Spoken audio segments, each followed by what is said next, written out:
Turnabout Airlines. The murder that occurred in my office.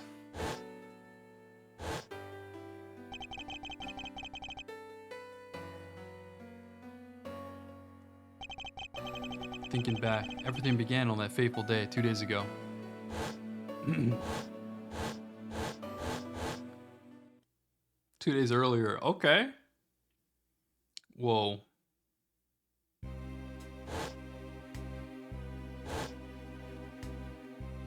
Rewinding time. What happened here? Go you. Everything began high up in the air, 9,000 feet in the air to be precise.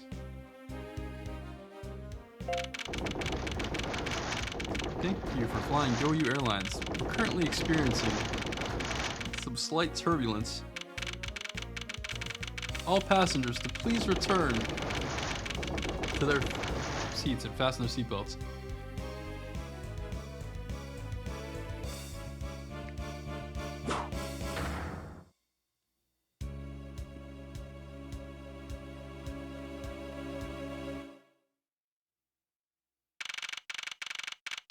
What?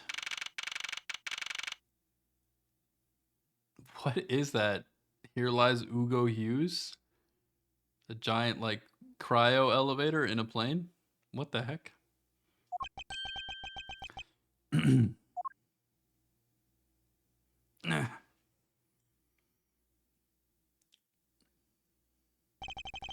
do I feel like I just woke up from a horrible nightmare? 6:13, huh? Guess I was out cold for about 10 minutes. Ha. Slight turbulence indeed. Ladies and gentlemen, we're currently... Oops. For your safety, we ask that you return to your seats. Wow, I just wanted to not go so fucking slow. I suppose turbulence is to be expected on a flight. Though admittedly, I'm less than comfortable with anything resembling earthquakes. Bruh. What's this? A travel wallet? But it's not mine. How did someone else's travel wallet wind up in my pocket? My head. Why won't this headache go away? I'll take care of this travel wallet later, or hand it off to an attendant. From earthquake-like turbulence to an elevator.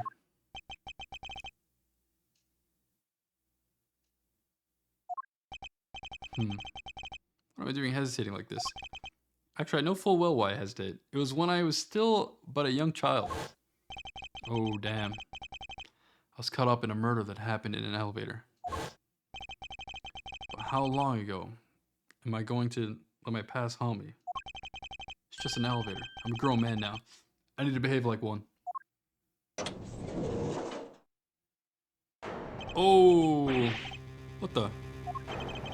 What in the world happened?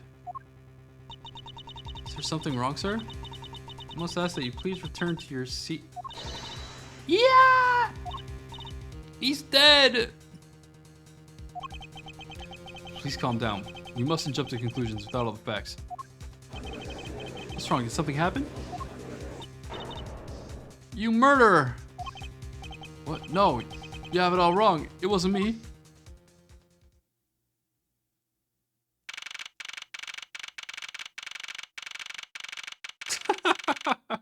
Look at these freaking characters, man.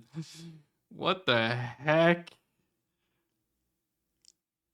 Hey everyone, I'm sorry to interrupt, but I have an important announcement. I am one of your flight attendants today, Rhoda Tenero. Unfortunately, we've just had a minor accident on this flight. An accident? Don't treat us like we're stupid. I caught a glimpse and it was a murder. What? Murder? What's going on this flight? Everyone, please calm down. There's no reason to panic. This flight will stay on course and make its scheduled landing. We're still currently in the middle of a rough patch of the turbulence. So until we're out of this area of turbulence, I ask that you please remain seated. But someone was killed, right? I mean, what about the killer? Let me off. Let me off this plane right now. There's no need to feel threatened. We have already apprehended the culprit.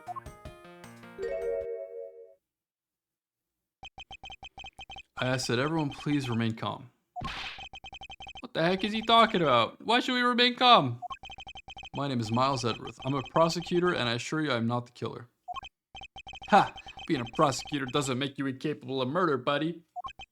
Now, you listen here. I'm not the killer. I simply found the body.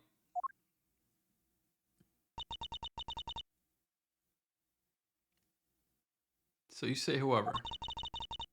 I am sure that you are the perpetrator of this crime. I swear on my honor as a professional flight attendant. Oh, is that right? I know what I saw. And there's even very strong incriminating evidence to back me up. What kind of incriminating evidence is she talking about? We've already alerted the proper authorities at our destination. Until we land, you will remain in our custody by the powers vested in our captain. I'm very sorry, but please understand our situation. Situation? I'm more concerned with mine, and the direction it's going in. I'm not about to just idly buy what I get accused of murder. Miss Tenero, is it? Yes? I was wondering if you might give me a chance. A chance? To do what? A chance to plead my case. A chance to ask what you meant by incriminating evidence just now.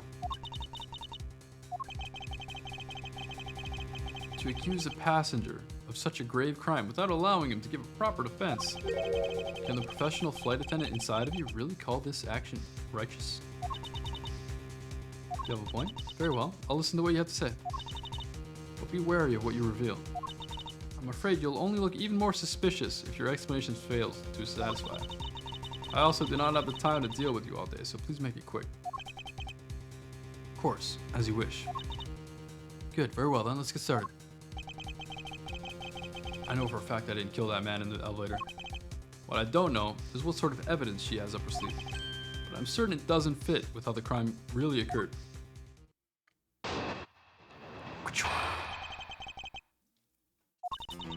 I swear to tell the whole truth as a professional flight attendant. Unfortunately for you, Edgeworth, I'm certain you weren't the killer.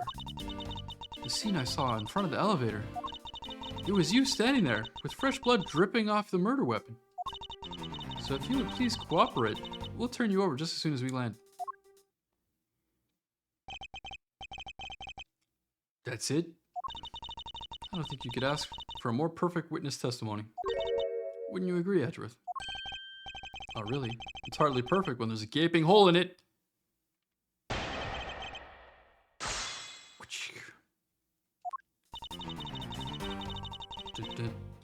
Hold it! What you gonna say about this? Tell me what exactly puts the pro in professional flight attendant for you. Well, it means we're very professional about how we take care of our passengers. Services like fetching papers and responding to calls are done with speed and accuracy. And I can assure you that I give testimonies with the same level of professionalism. But I'm sure you've already realized that by now, right? It's a bit hard to appreciate your professional when I'm the one under suspicion. And there you have it. My professional testimony is accurate and reliable.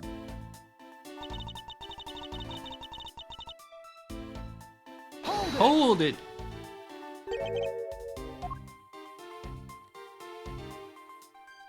Of course, a professional flight attendant can't afford to make mistakes after all. Perhaps, but you must admit there are few who can look at a murder with a clear mind. We attendants all go through extensive training, are always calm and collected. We even calmly serve you coffee, if you so wish, as the plane makes a splashdown. I fail to see how that would be a calm, rational thing to do in an emergency. Even until the bitter end, we are there to serve the passengers.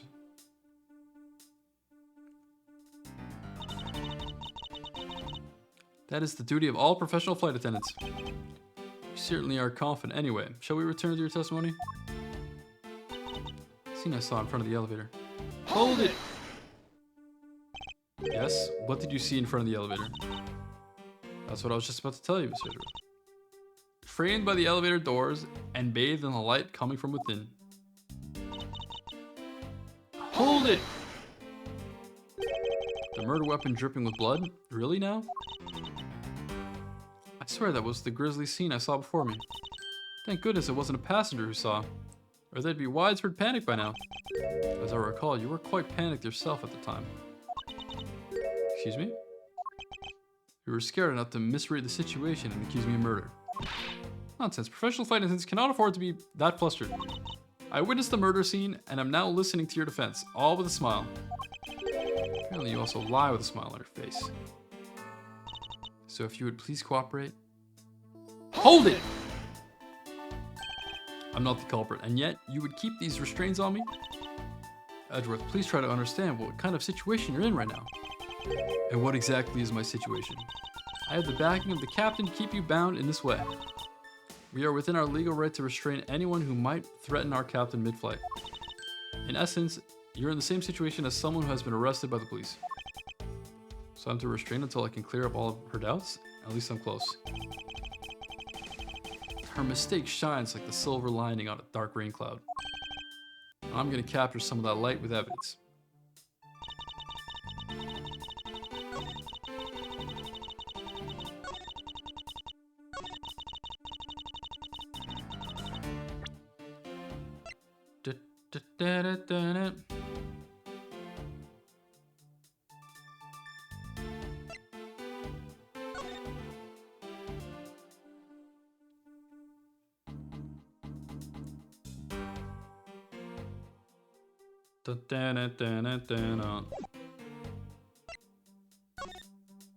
Whoa.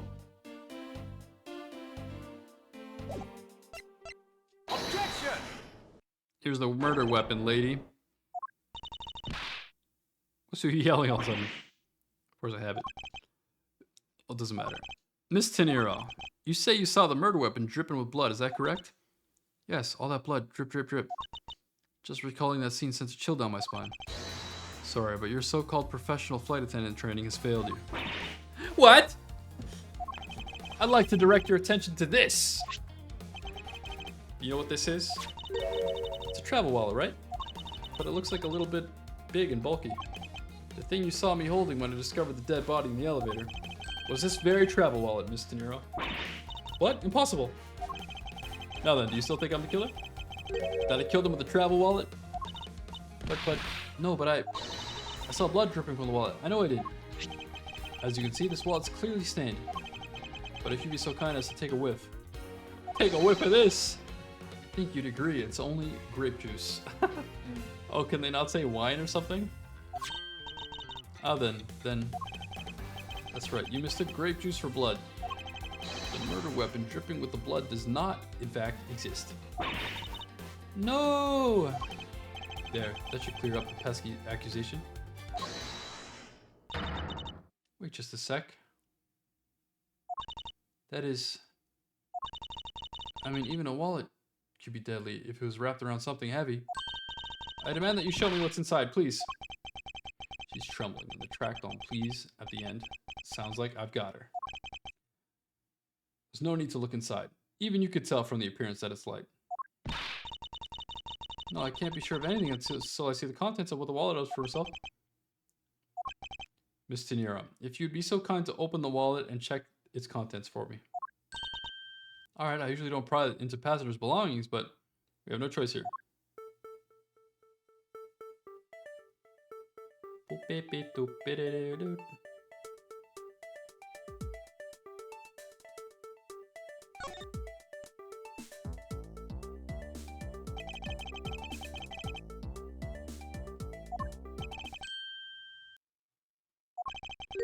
This renders your wallet was the murder weapon argument moot. Wouldn't you agree? Please hear me out, Mr. Edgeworth. What is it now? Well, I was wondering, whose passport is it exactly? Can I take a look? Why not? I'm rather curious myself. This is...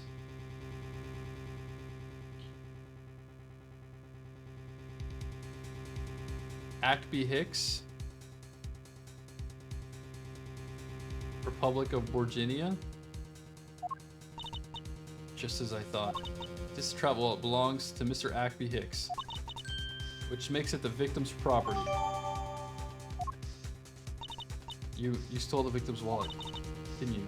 How dare you? You said it yourself. You claimed to be holding this wallet in your hands when I found you. Perhaps I did misconstrue the wallet for the murder weapon, but it seems that I wasn't wrong about who the culprit is.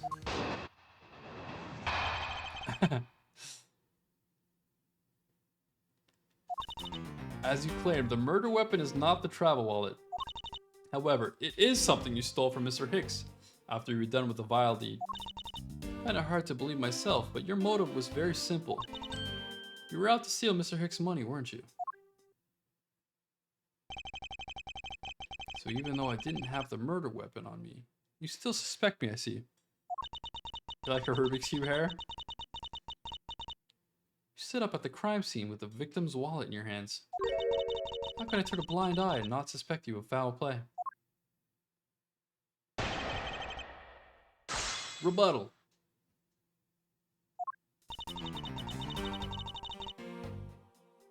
Hold it!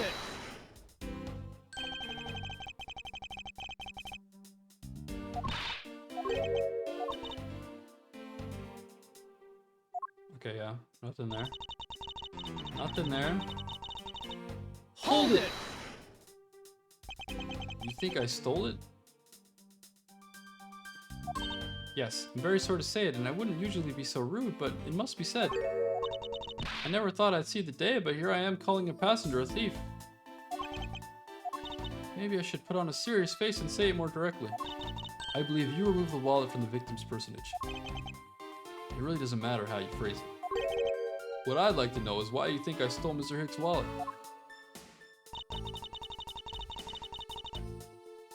What's my motive, lady?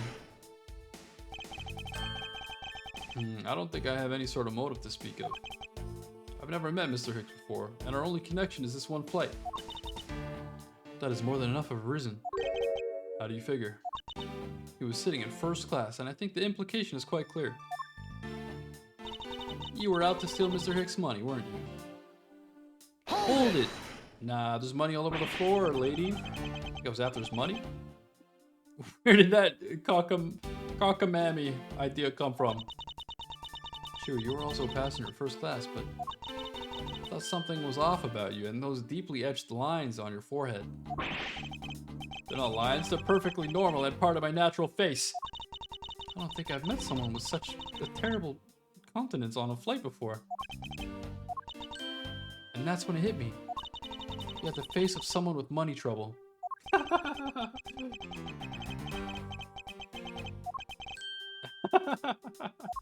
Alright, I'll spare her and present the evidence.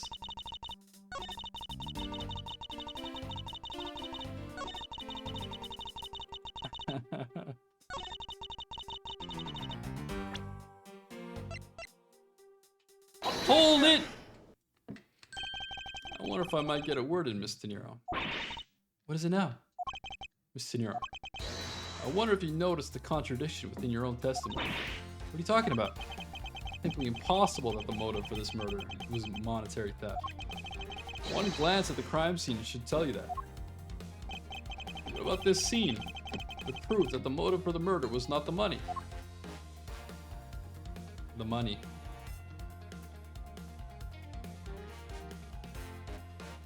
Take that! I may direct your attention to the things strewn over the floor. That's right. By your rationale, these were the very things the killer was after. Ah! I think we can assume that the wallet fell during the victim's struggle with his killer. And I think that the killer would notice something, like money scattering everywhere. Furthermore, as you can see, there was no effort made by the killer to gather the money. But the wallet. Objection! Ah yes, the wallet. You will also recall that the only thing in it was Mr. Hicks' passport. If you're really insisting that it was a crime based on greed, then you're claiming that it was all for an empty travel wallet. Forgive me!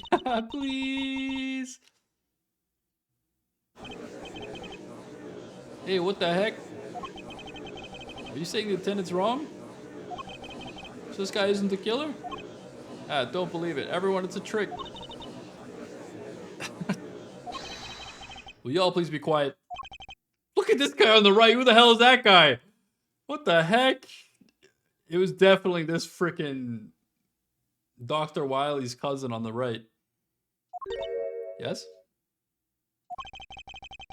You lost your cool when you saw the dead body. Plus the lounge was dark and looking into the light from the elevator. It's Easy to see how you mistook the wallet in my hand for the murder weapon.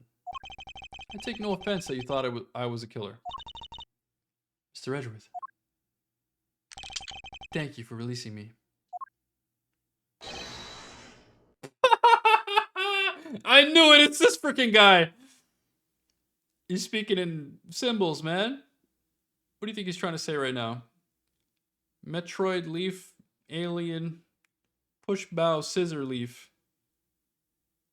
Arrow, push, zap, bow, seahorse, exclamation. What's he doing? What the heck? If you could please translate, I'd be much obliged. Sounds like Borginian, but I don't understand any of it. There's another attendant on this flight who... I said that he's giving the roundabout. He's giving the runabout. I don't require any interpreter. I speak English just well, see? You, the attendant. Yes, sir? I want this person to be under arrest until we arrive at the airport.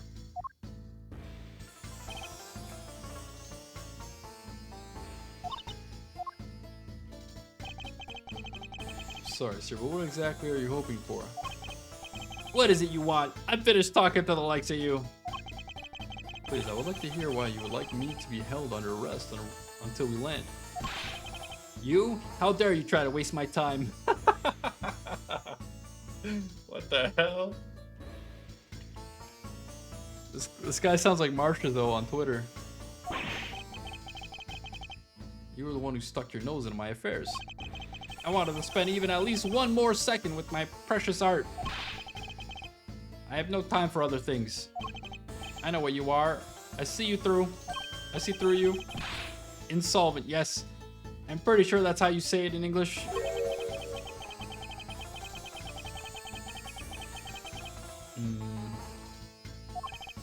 I'm sorry, but I don't think I caught your name. I'm Zinc LeBlanc II. I'm a very wealthy man in Borginia. Is that a real place? But I am not an ordinary rich man. I'm an art dealer. A rich seller of beauty. Brony just said chill. Mr. LeBlanc. What do you mean just now? Pardon? When you said that Mr. Edgeworth was giving me the runabout. I have to explain? Unbelievable. I'll say it once and only once. I do not have even a second to waste. Time is money, as they say. Yes, and you continue to blather on. I saw it. Yes, I did. I saw the victim go into the elevator, going down to the lounge. It was exactly at 6 o'clock. And that's the significance of the time? At 6, he says. Wait, you saw him at 6? Oh, what's the matter, Edgeworth? He understands, I see. Miss Attendant, what time did you discover the body? It was a little after that patch of turbulence, so I would say around 6:15. Ah! Hicks was his name, was it? Then I saw that man Hicks was killed in the 50-minute time span. The only person in the lounge at the time was this prosecutor, yes? Yeah, I was in my seat the whole time. Me too. I was watching the movie and enjoying a glass of grape juice. Holy, look at all those bottles. Holy, bro. I was still eating. Still haven't finished, see? The other passengers have an alibi. So you have no problem with them, I suppose. No complaint, I see. Not a single word against this, right? No idea. I have no way of discounting what you have put forth at this point, but it wasn't me. Oh, so you say. But do you have, what you say, the evidence? Mr. Edgeworth, are you really the culprit after all? Mr. LeBlanc, I suppose you are quite certain in what you saw. Enough to give testimony? Of course. I was looking at man the whole time. He was playing with that annoying little small machine the whole time.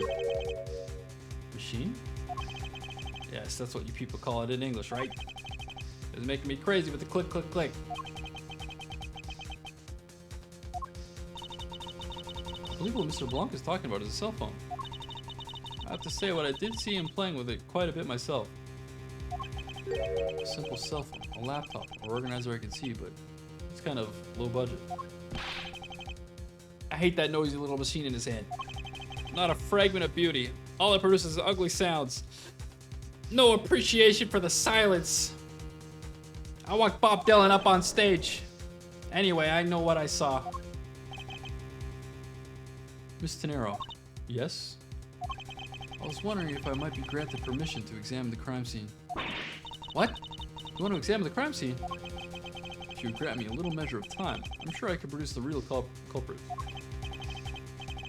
I don't like the sound of that fox in the duck pen. Yes, I think it's how you say it in English. It's fox guarding the hen house, and I believe my innocence was proven earlier. And if I'm given the chance, I can clear up all the remaining doubts. Miss Tenero, if you wait until we arrive, there's a good chance that some evidence will have been destroyed by then. I understand. Let me see what the captain has to say. This should not be approved. Please, LeBlanc. In any emergency, all decisions are to be made by the captain alone. Now, please wait here while I go ask the captain what to do. I'll be right back. You are not planning to erase evidence when you are doing your investigation, yes? Of course not. We will see.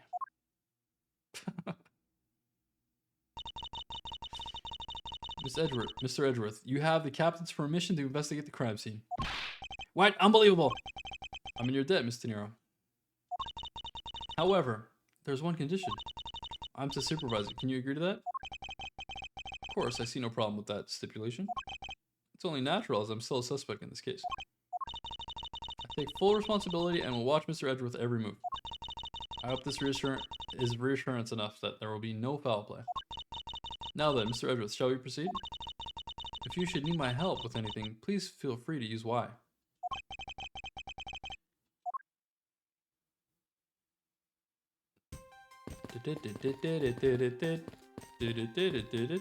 What's over here? Oh, it's the lounge. Oh, I took the stairs. Okay, I get it.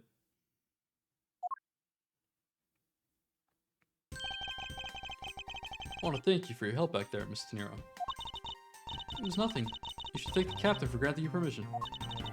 And just so everything's perfectly clear, I still don't trust you. Your standing with me hasn't changed one iota. I see. I'll bear that in mind.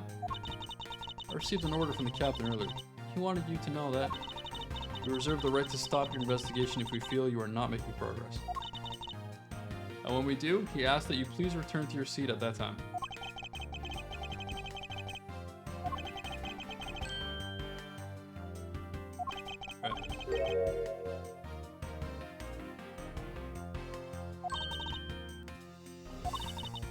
After every first-class passenger was accounted for that, his or her seat, we made a thorough search of the plane. As per the business and economy class, no one can move between those two classes and first class without a staff keycard. And we found no record of a keycard being used at all. Which means that I have a first-class killer on my hands. At least I know that much for sure. And one other thing. No one else has been allowed near the crime scene since the murder was discovered either. Alright, let's do it! There's a lot of stuff on the floor.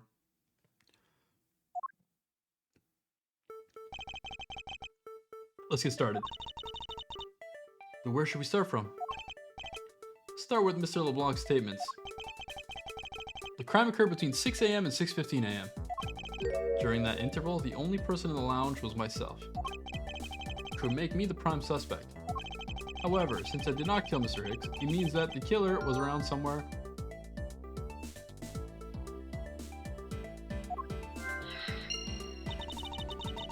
If we are to believe what you say is true, then yes. The first order of business will be to gather information to win your trust.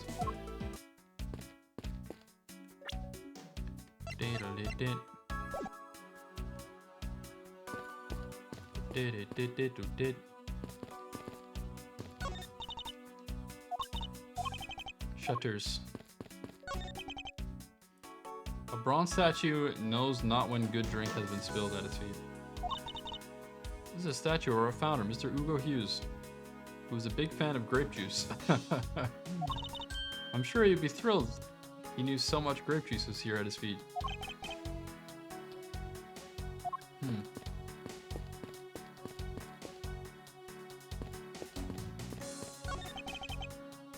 For a glimpse of the sky, but those clouds, they tell me nothing.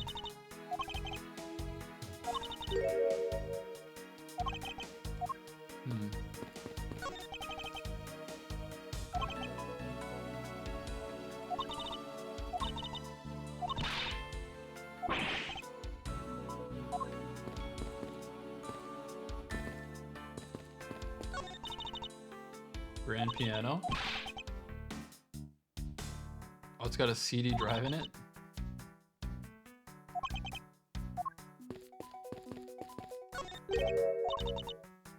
Okay. It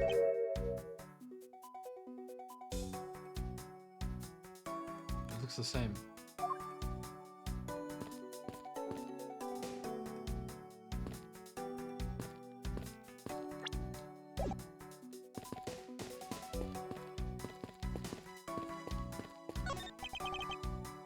Yet another victim of the turbulence. You may not look it, but this chair was extremely valuable. It was? Yes, it was used when the Rocker Pals came to tour this plane. The Rocker Pals leader sat in this very chair. I'm sorry, but what are these Rocker Pals? I can't believe you never heard of them. They're all the rage. The Rocker Pals are an extremely popular international band. Okay. They added the Pals part so they became more popular, especially among teens. Ah, that explains it. I'm not really one for the music of today.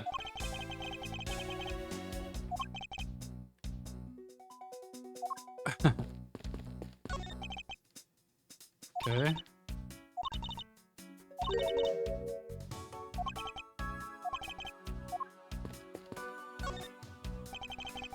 What floor is this elevator service? Only the first and second, although it can also go down to the cargo hold. However, that requires a flight crew keycard. So the only floors accessible to the passengers are the first and second. Okay.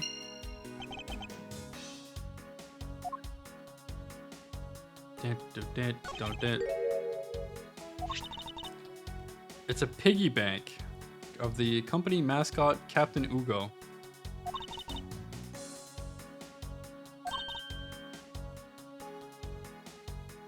It's a limited edition. Down till your last one.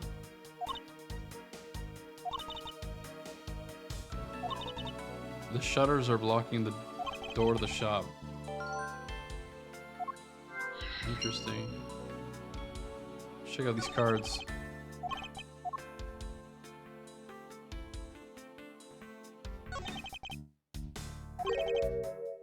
It's a carabiner.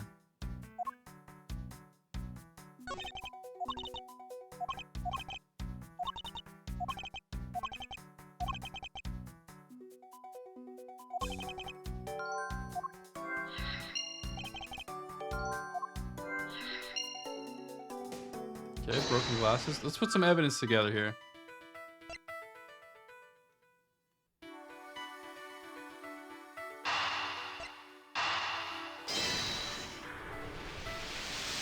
Connected.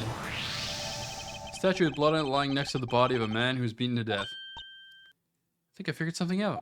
Yes, what is it? The way the blood is on this, it looks like it matches up with the wound on his head. Well, what do you think, Edgeworth? Don't you think it's worth investigating? It appears that this figurine is our murder weapon. Well, I just knew it. I mean, I can't think of any other connection. Master of the Oblivious? Holy. Chill, Edgeworth. Okay.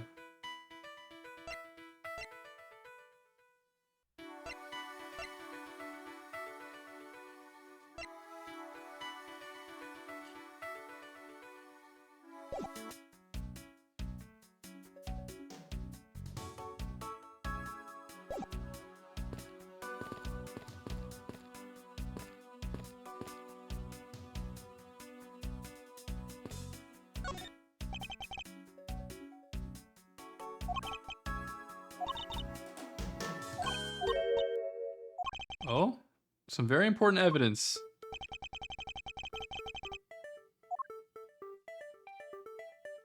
Footprints. Take that! Take that. They're a little smudged, but I think we can both agree they're a set of footprints. So you think... Yes, these belong to our killer. Oh, then maybe we should check the shoe size of everyone in the first class. I don't think that will be of any help to us. Unfortunately, the prints are too smudged, which can make it hard to get a definitive match. Oh, I see.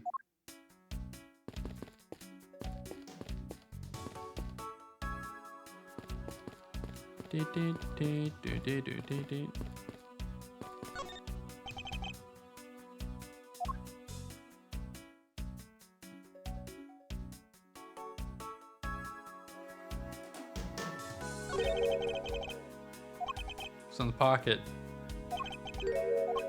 Whoa. It looks like it was taken out. It's a picture taken outside of a building somewhere. Found in his pocket.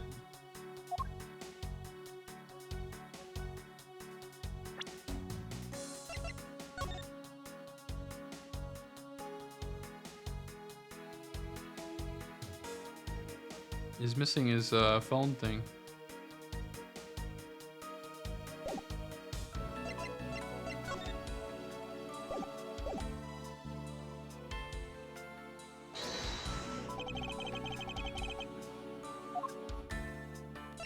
Eureka!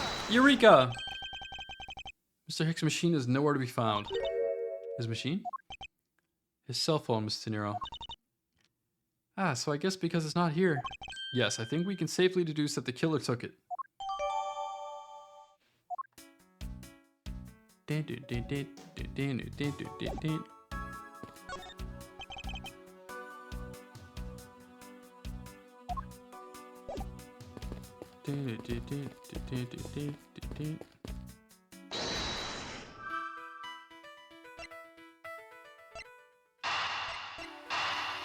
Connect.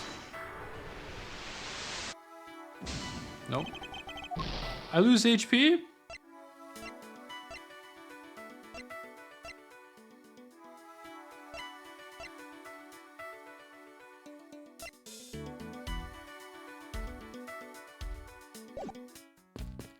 Diddle-dee-dee.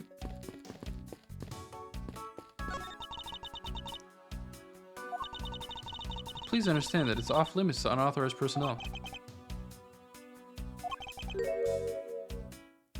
This simply smells. Perhaps we should return to the investigation. Mr. Edgeworth? Sorry, I spaced out for a second there.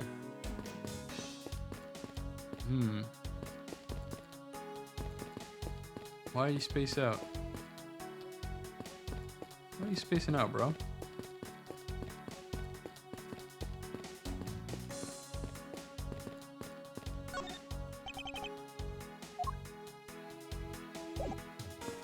Let's go back upstairs.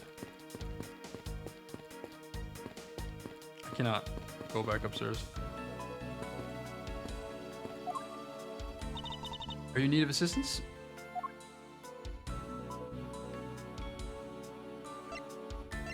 About the victim. I was wondering if you noticed anything, Mr. Nero. Sad atmosphere in here. Yes, it's a rather tragic crime. I'll say, robbing the poor man after bludgeoning him to death. Talk about rubbing in the salt. Can't forgive someone who would do this to a passenger of mine. I swear, as a professional flight attendant, that I will capture the culprit with my own hands. And I promise as a prosecutor to solve this case with logic and deduction. Should go over the leads I've collected so far one more time. The key to solving this lies at the intersection of my logic and the evidence.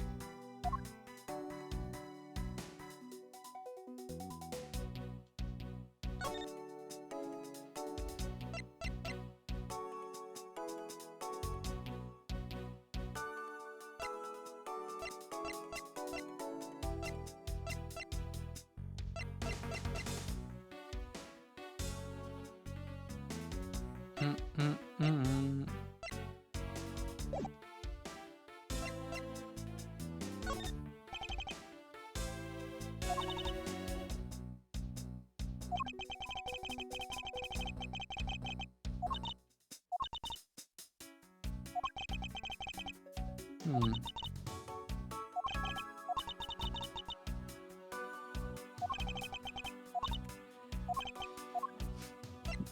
Do you notice anything?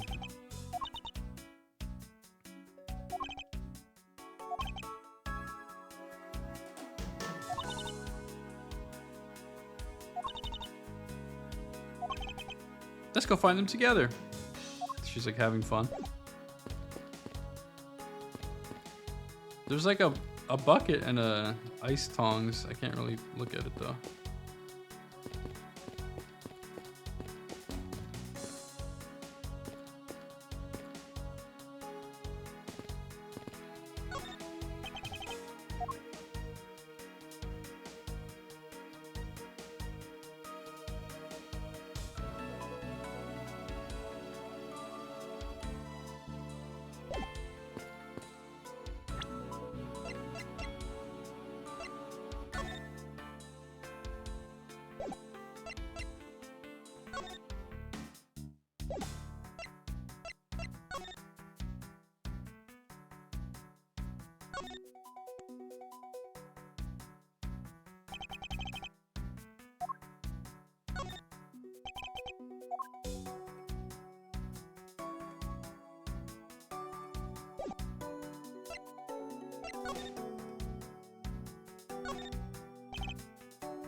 Hmm.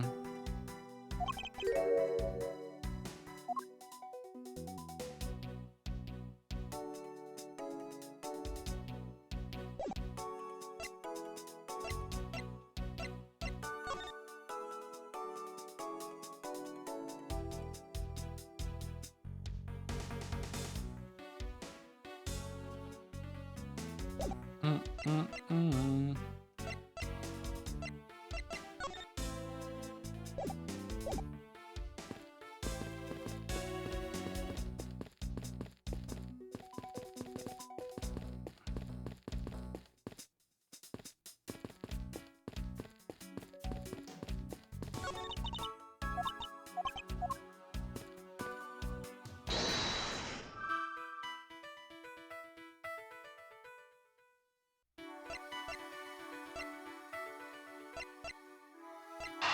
I'll put these together.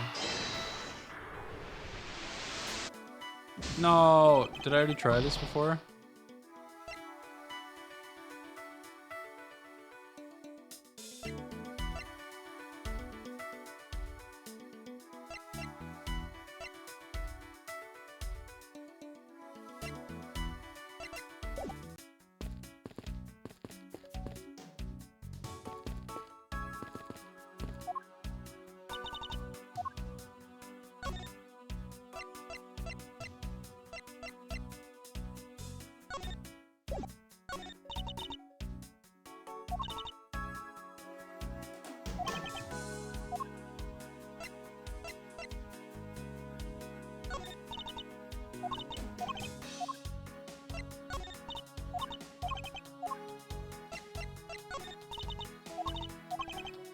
Hmm.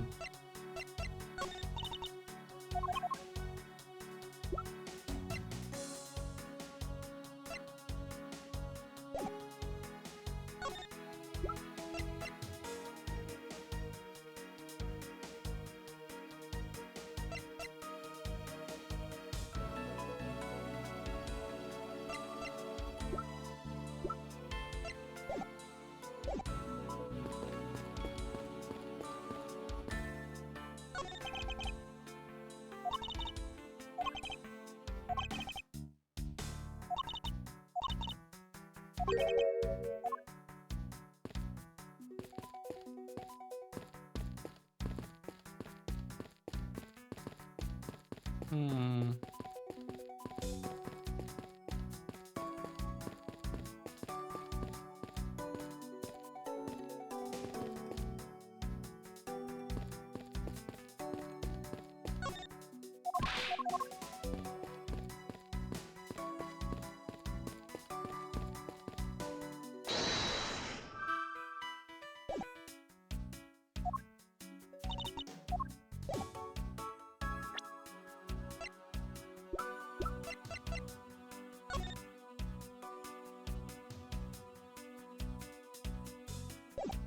Huh.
I don't know.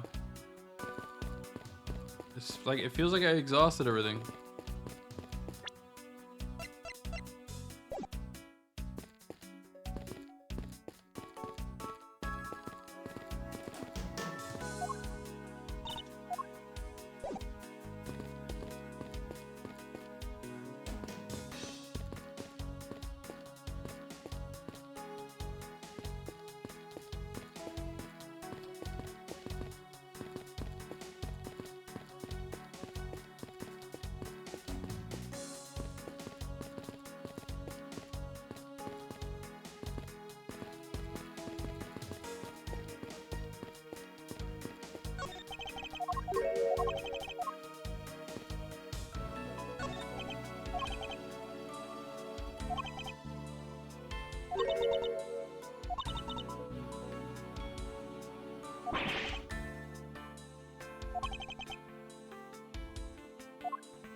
I am lost.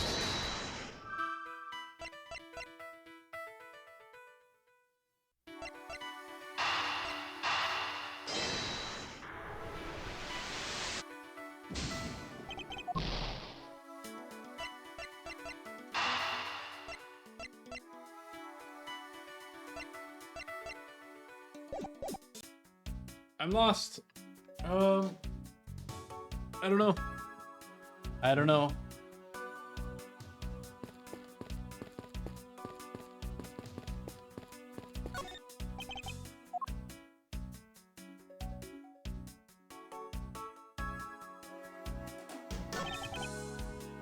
No grape shoot on his shoes. Okay.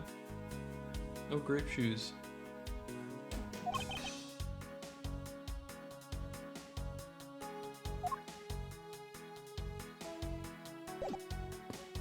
Never checked the shoes, dude.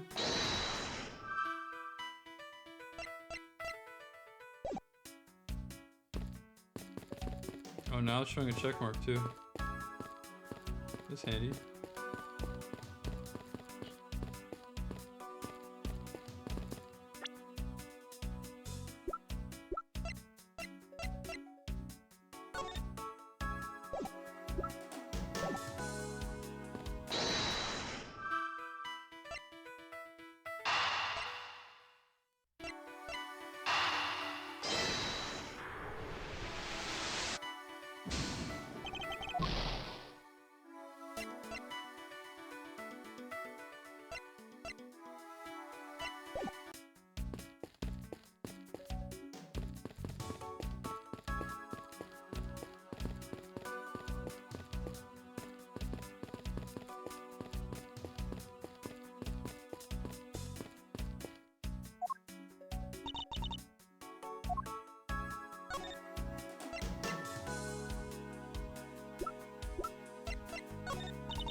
can't figure it out. I am stuck.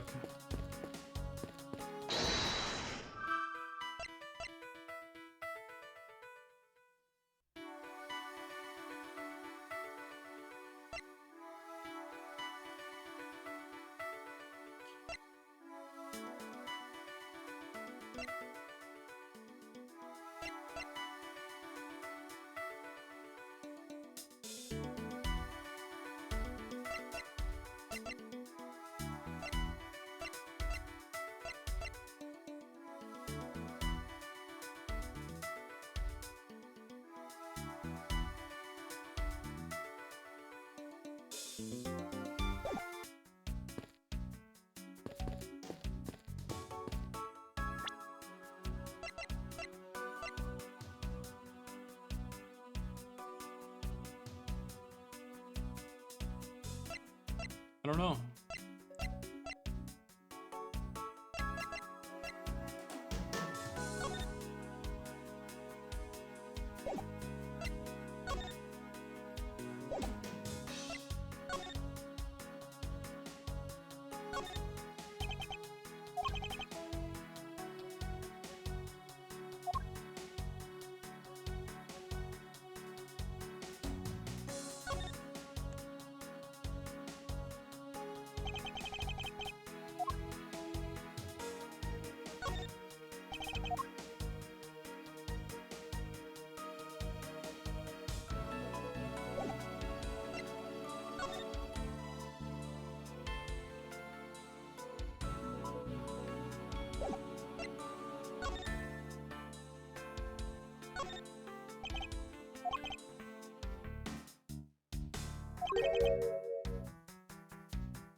I might have to sleep on this.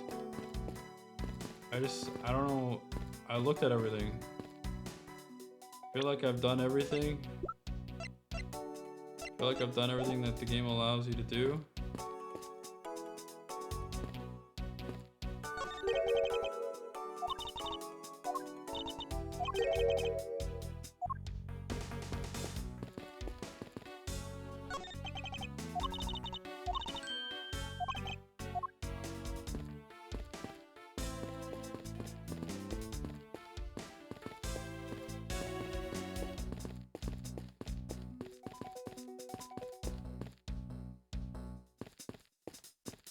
Give up!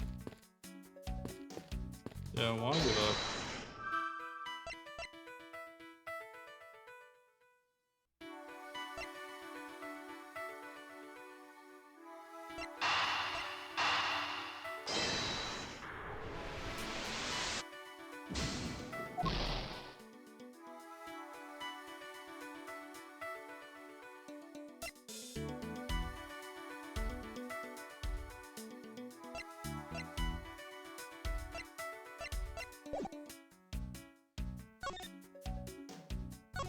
I'm just losing HP.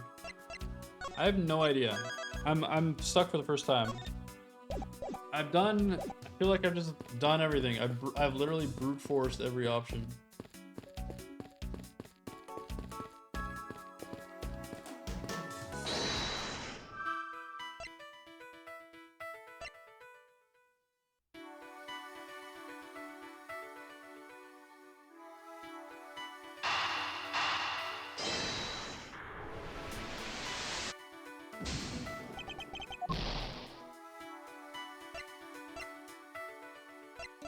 It is a lot of fun. The stories end up being very good.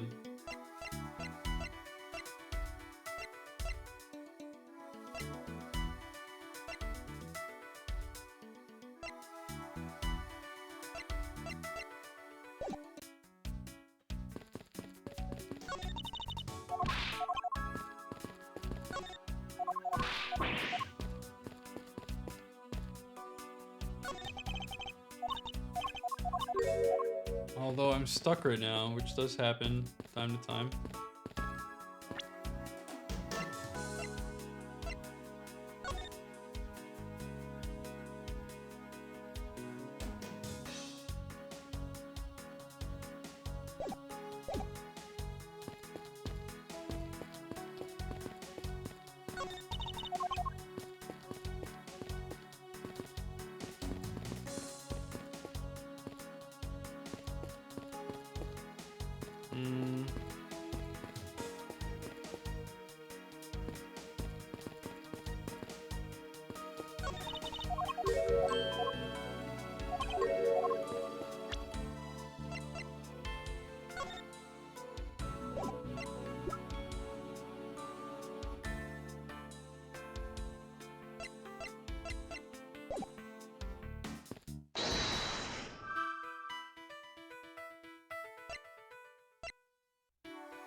Maybe one of these connects somehow?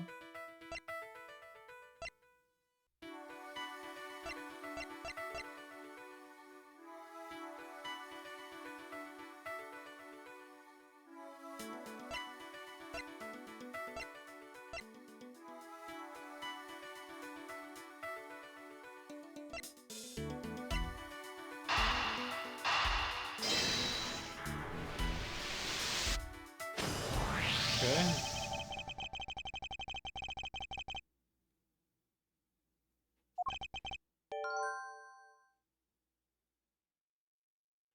The killer was in the elevator. I mean, okay, that makes sense, I guess. I guess that makes sense.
I was jumping ahead. I think I was jumping ahead. But I don't understand, Mr. Edgeworth. I can prove that someone other than myself was here around the time of the murder. What, really? Yes. It's rather simple, actually. The proof is in the pudding, or rather, the grape juice, in this case. These footsteps here confess to me this very fact. Yeah, that's what I was struggling, because I was just putting the steps with the elevator, and I didn't understand why it wasn't connecting. That someone exited the elevator alive. Seeing as how the victim is dead, that would mean a second person. But couldn't the footprints be from Mr. Hicks himself? Ah, but if you take a look at the victim's shoes, you can see the soles are spotless. Which means Mr. Hicks wasn't alone in the elevator. In fact, it's quite the opposite. There was actually one other person inside the elevator. Alright. We did it. We did it. What's going on over there? Oh. This guy. Oh, who the hell is that? And why does she look super unhinged? What? Why does she look like mega unhinged right now? Unforgivable. This is unforgivable. Do you understand what I'm saying? The movie's late. the same level of bad as if the plane arrived late. But the movie... What? I will not talk to you anymore. You are just wasting my time. What's the matter, Mr. LeBlanc? There's no emergency. Please return to your seat, sir. Oh, sorry, wrong voice. Do not tell me what to do. I need not to sit down. Well, Mr. Prosecutor, did you prove you're innocent yet? If you would like, I'll prove my innocence to you right now. What? Nonsense. Are you saying my eyewitness testimony is mistaken? Not mistaken, merely that there is room for doubt. I'd be most honored if you could please tell me what you saw in the detail once more. Fine, suit yourself. Watch where you're pointing that thing, man. This guy's the killer for sure, man. I'm certain I saw Mr. Hicks enter that elevator. It was when the needles on my pocket watch pointed to the 6 and the 12. The body was discovered 15 minutes after that in the lounge, yes? Then you, the only person in the lounge at the time, must be the criminal.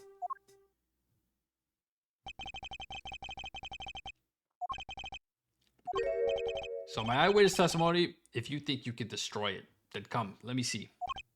Hurry. Do I look like a man who is having the time to wait for you? Why is he so irritated? I'm the one accused of murder here. Anyways, I must find a way to discredit Mr. LeBlanc's account somehow, and fast. Alright. Rebuttal. I'm certain I saw Mr. Hicks enter the elevator. Hold it! Hold it! Were you able to get a good look at the inside of the elevator at the time? Of course, I saw what was inside. And you're sure that the victim was in the elevator alone? Yes, the only person inside that was the Hicks man.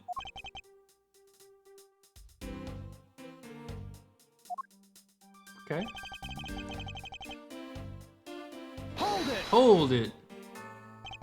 Was he really alone? Of course. I'll bet even 1 cent. A cheap ante for a cheap testimony. But if that's how you want to play it, I'll happily take your 1 cent.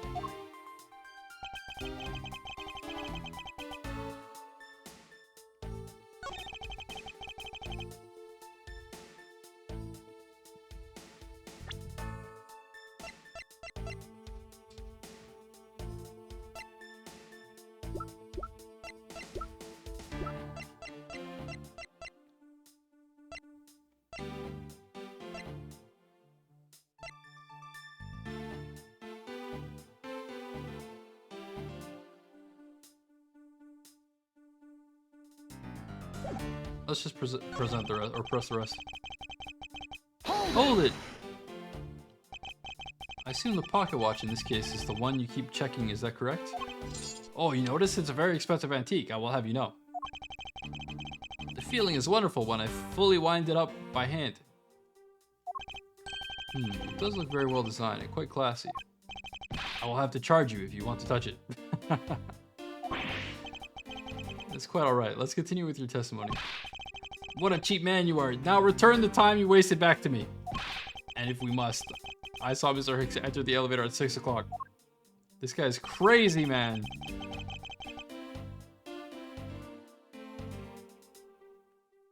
Hold it. It's true that I found the victim's body at 6:15. And that's when I found the two of them as well. You see, it all matches my testimony. Then you, the only person allowed at the time, must be the criminal. Hold it! That is the most mistaken way of thinking I've ever heard of. No. Your silly opinion is what is mistaken. Please calm down, the both of you. In a sense, you are both mistaken. Well, if that isn't the pot calling the kettle black, then I don't know what is. I spy a little hole in his words. As you wish, Mr. LeBlanc. I will now show you proof of my innocence.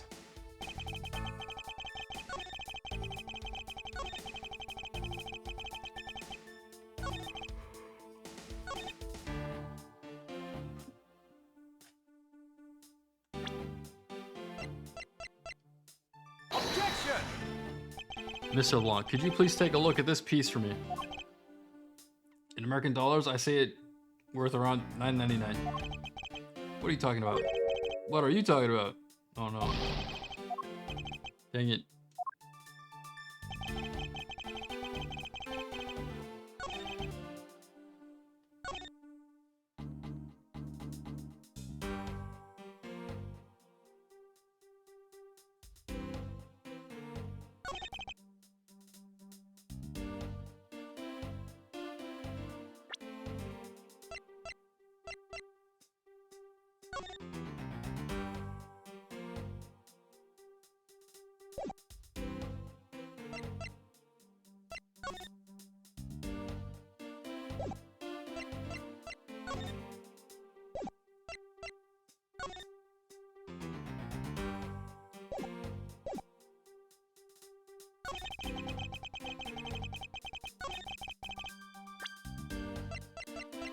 Objection!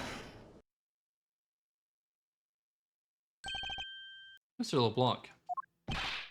What is it? There's a very glaring contradiction in your testimony. What do you mean? Please take a look at the area in front of the elevator. There, the spilled grape juice. Yes, and? Will you admit you also spilled it with the blood? No, it spilled itself during the turbulence. The interesting thing here is the set of grape juice footprints. Footprints? Yes, the ones that lead from within the elevator out into the lounge itself. It's evidence that proves that someone other than Mr. Hicks exited the elevator alive. Okay? Chill. There must have been another person in the elevator with Mr. Hicks. Now then, I'm done playing games. Why don't you tell us the truth? Can you please translate for us? Whoa!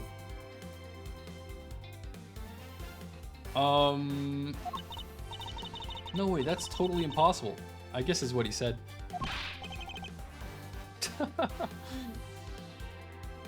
No way, that is totally impossible. I know there was no other person in there. I saw it with my own eyes.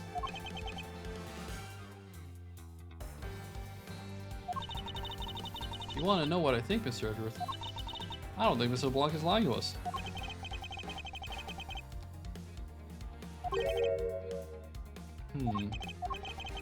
Please, just once more, will you recall the details of what you witnessed for me? I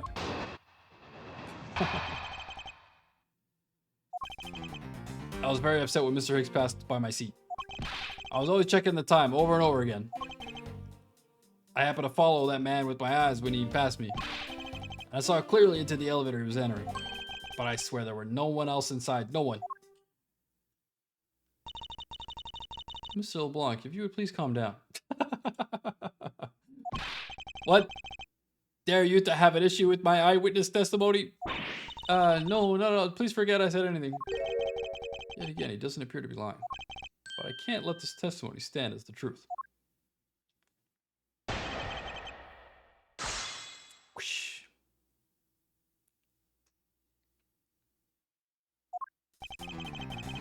I was very upset when Mr. Hicks passed by my seat. Hold it! So are you still upset now? I'm always upset. The only time I'm not is when I have a piece of art in my hands.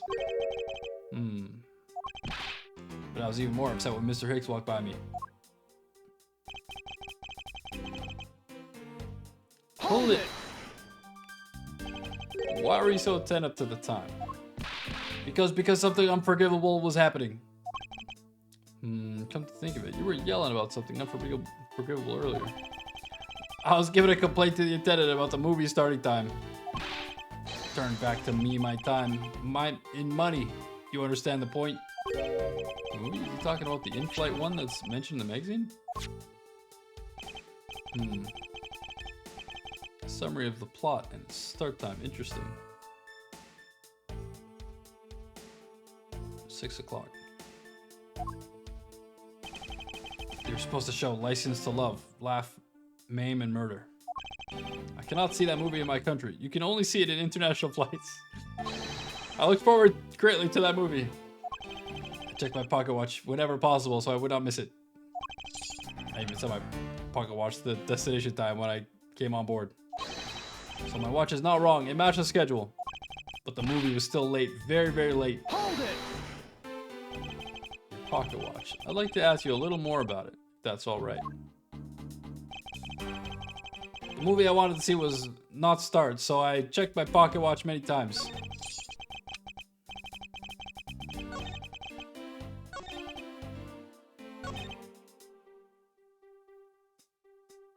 Hold it! Someone listed in the magazine? Yes. I was so looking for it. Okay, I saw this.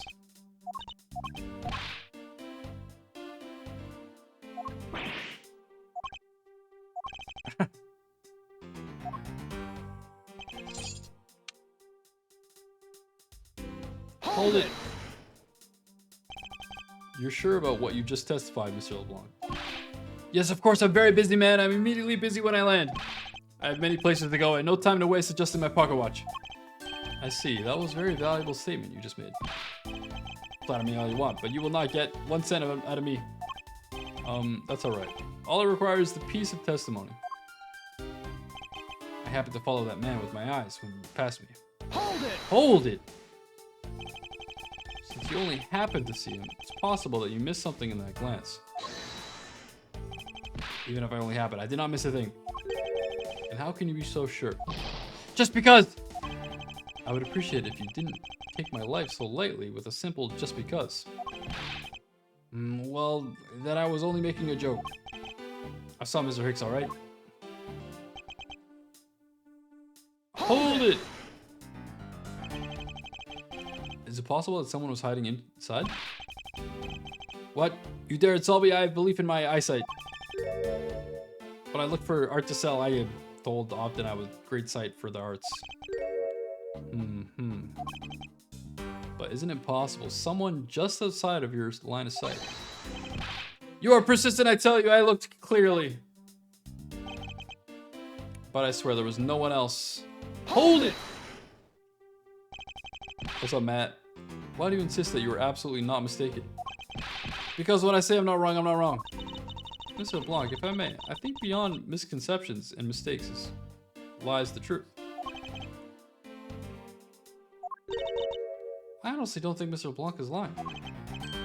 I don't think he's lying either. But I think he might be mistaken about something. Mistaken? Yes. And I'm gonna correct his mistake recollection with evidence. And this professional attendant shall witness the prowess of professional prosecutor. Okay. What's he mistaken about?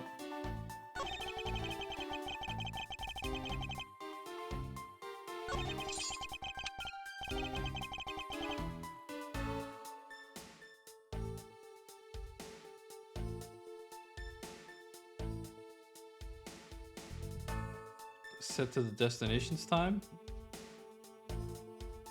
Is that the mistake?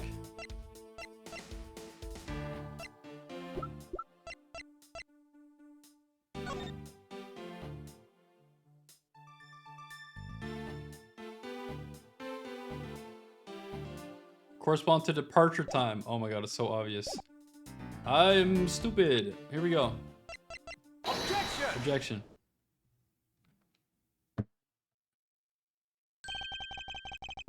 You said this just now in your testimony. Now, if your watch has been set to our destination's time zone, it would mean that your watch is displaying the time of our destination. Yes, and the correct time is worth its 6 cents. I would like you to take a look at this. Take a look at this. If you believe the Sky magazine, clocks on this flight run in accordance with the time of our departure time zone. Of course, the movie schedule was also created with that in mind.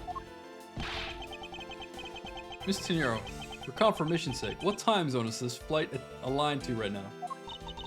Well, we made a short stop at the transfer point. That's right, I was in that small Asian country, the Republic of Zhengfa. But we didn't readjust our onboard clocks at that time. So right now we're still running on Borginian time. What? The time difference between Borginia and our destination is 9 hours. In that case, it's only natural that your watch will be out of sync with the schedule. Further, with your analog watch set to our destination's time, would appear to be running 3 hours fast when compared to the flight's onboard tick clocks. It also changes everything about your testimony. And you can bet 1,000,000 cents on that. In light of this information, it means you saw Mr. Hicks 3 hours prior to 3 a.m. Prior at 3 a.m.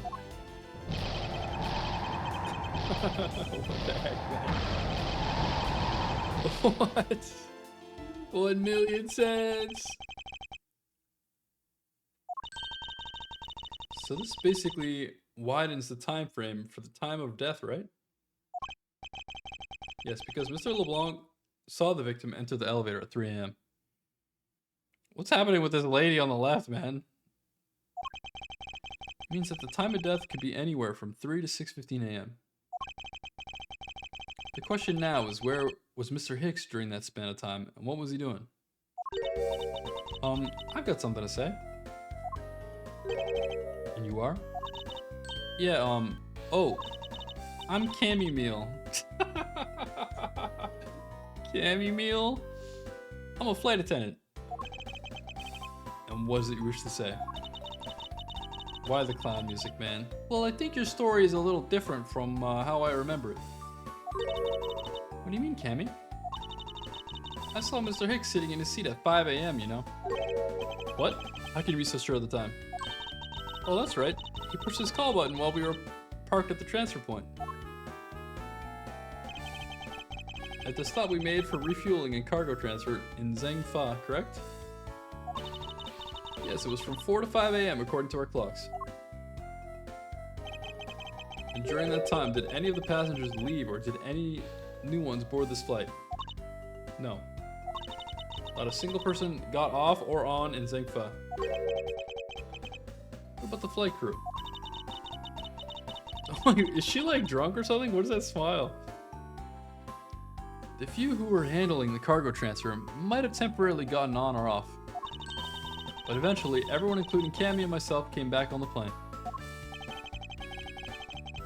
So basically, I can assume that no one left or got on since our initial takeoff. Interesting. I should keep that in mind.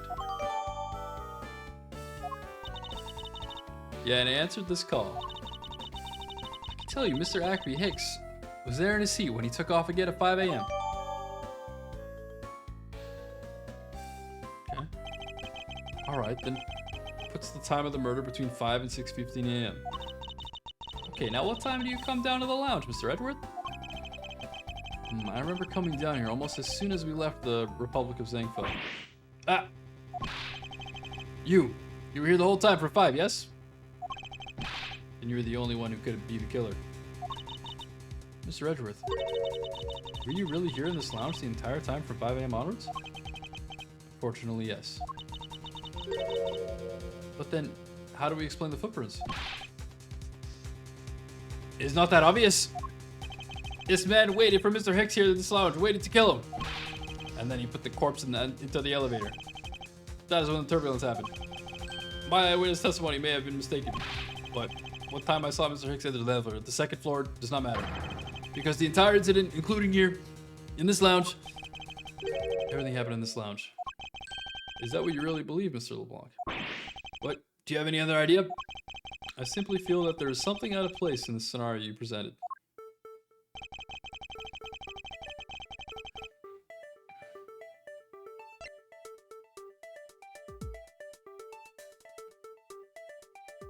Take that!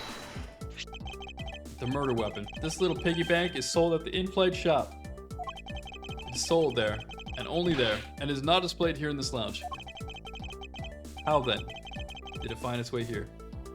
Don't you find that a tiny bit suspicious? Such a trivial point. It only means you prepared it, taking it from the shop first before coming here.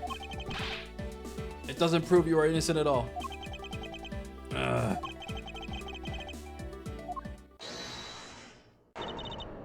Hold it, if I may. What is it? You see, well, it's just as Edward says. Oh, and why do you know this so well? Well, it's just that piggy bank was there in the shop. I saw it with my own eyes. And when was this? was maybe around 5:40 a.m. Isn't that just before we hit the patch of turbulence? That's right. You were in the shop just before the turbulence? Yes I was. Come to think of it. Miss De Niro, when I found the body, I believe you came out of that door. Yes, I did. And what is beyond that door? That's the flight attendant's room. Then you were on the first floor? Yes. I had to do something at the shop and in the flight attendant's room. So I went to the shop first and then to the flight attendant's room. Are you saying you passed by me at some point? Yes, you seemed really into the issue of Sky magazine you were reading at the time. I don't suppose you noticed me walking by. I vaguely recall someone walking by, but I didn't take notice of who it was. Anyway, the piggy bank was definitely there at the shop when I went there. Why did you go to the shop in the first place? I went there for a work-related matter. Work, you say? Yes, the upkeep of the shop is also one of my responsibilities. Why did you not say anything about that until now is what I want to know. In any case, I believe it's clear that the shop needs to be investigated as well. Shall we head over then? What is it now? Aren't you forgetting about something, Miss Rhoda? Don't you need the captain's permission to check the shop? No, I haven't forgotten. But I've already asked him for permission to search the entire plane. So I think we're all right. Huh? That's weird. What is? Well, I just talked to the captain, see? And he said that he didn't give you permission to do anything like that at all. Huh?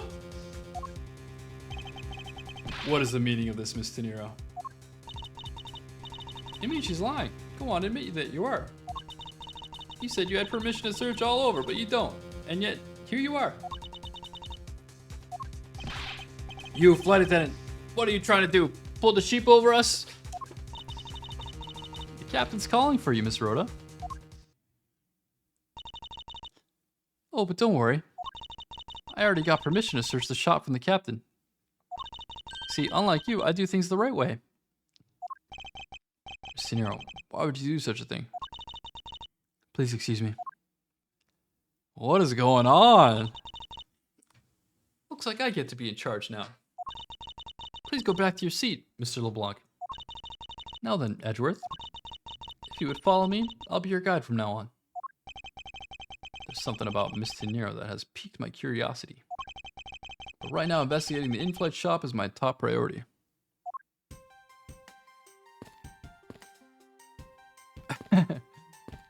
This guy is still pointing, man.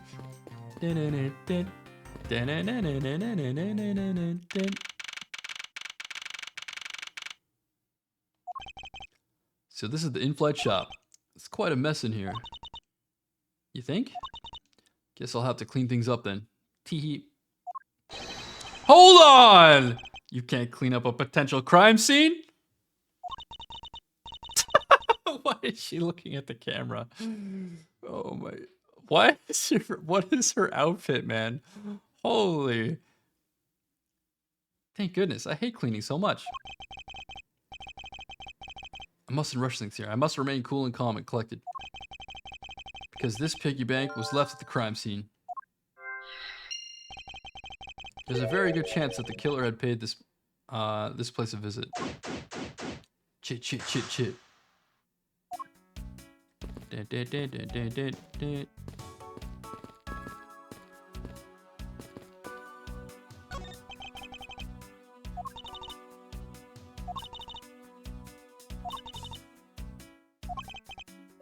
I'll not buy one.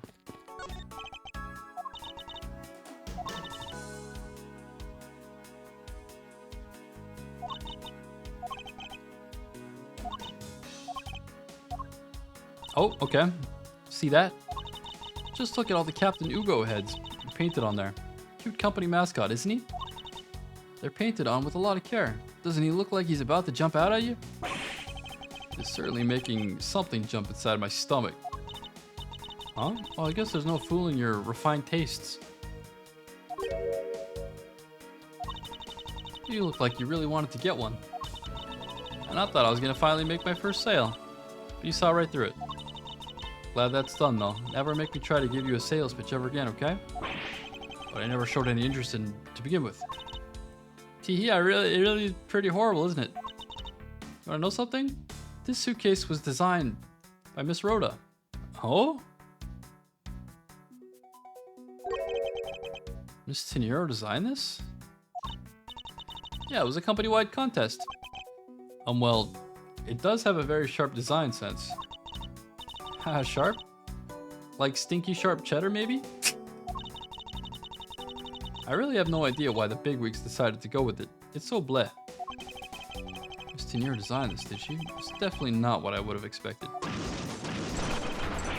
What? You okay? I'm fine. Please watch yourself. Miss Meal.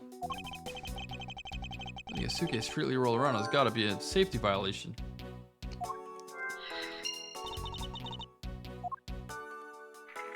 What the heck?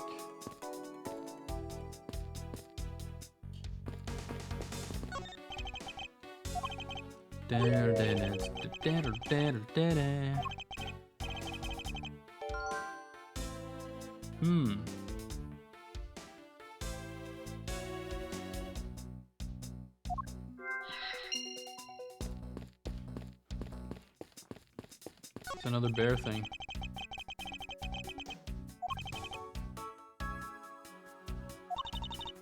How about it, Edward? You know you want one too. They're great for when you're stressed.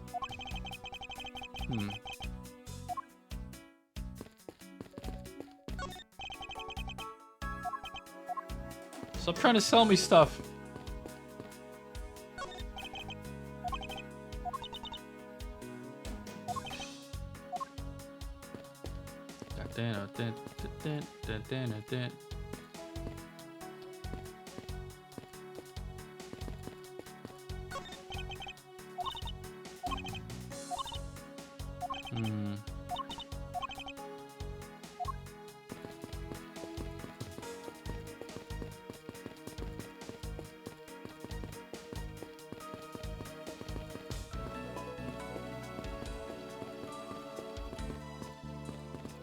All right.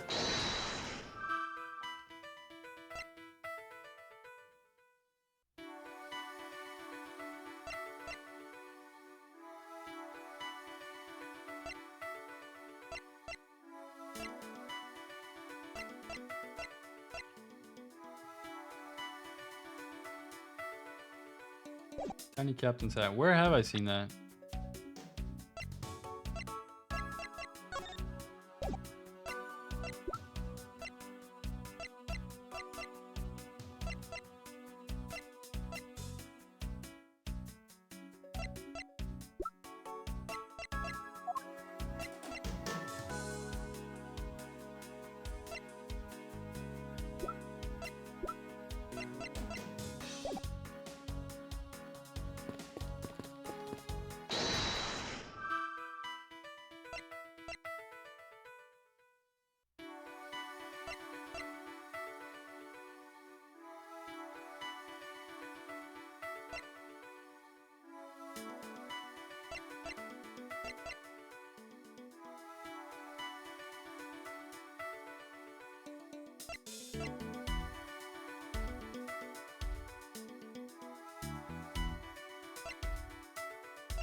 Dang it.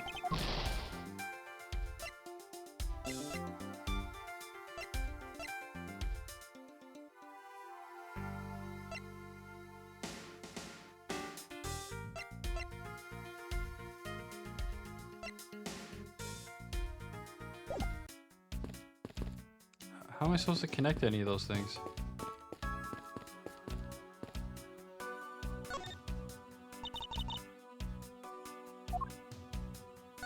Notice anything?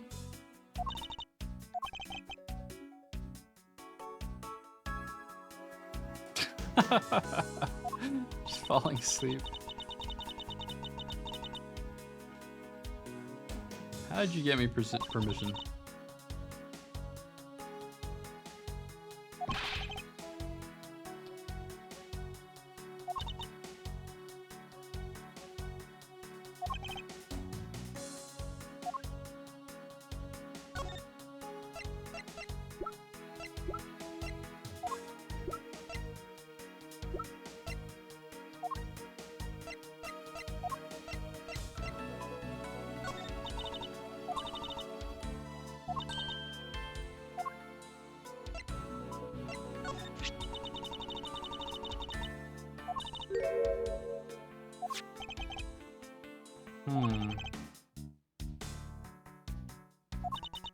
Are you sure about that?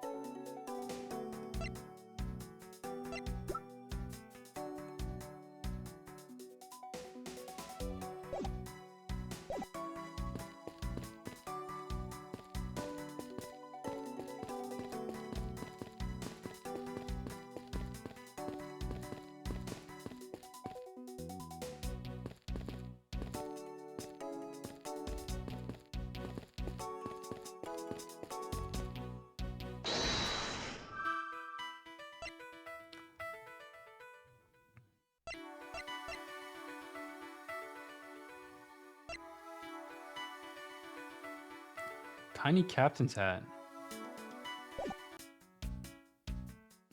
Oh, these little bears are wearing them. Oh. Okay.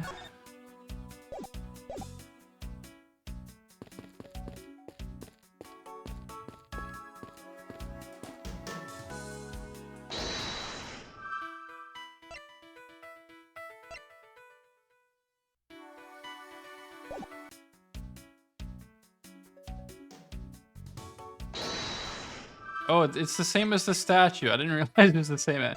It's missing the hat. I guess. Okay.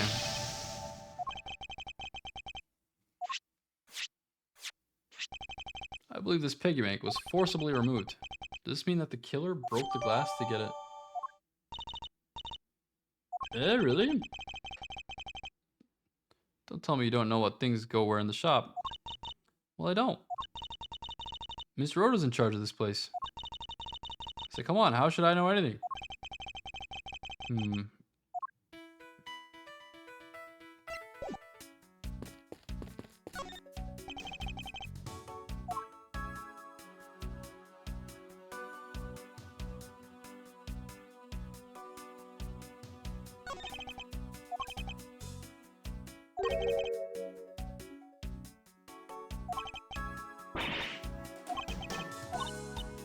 I touched the glass to cut my finger.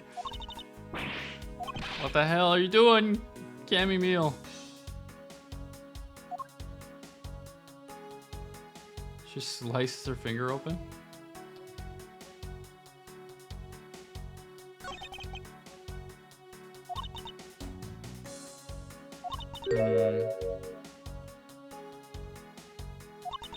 On the top shelf, that's the floral version. Floral version?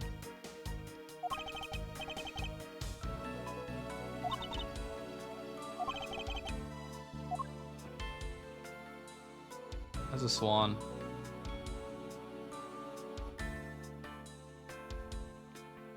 What am I deducing?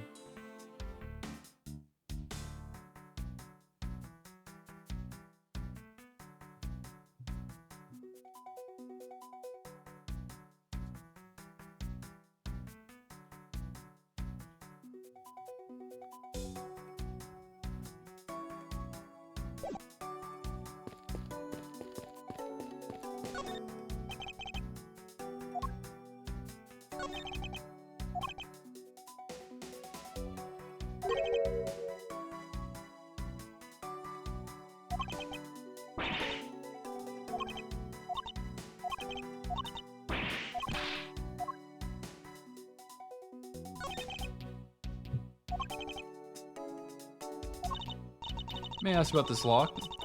The one who's in charge of the shop is Miss Rhoda, so she's got the keys to all the display cases. Oh, I bet you want to buy something. Do you want me to go get the key from her? No, that's alright.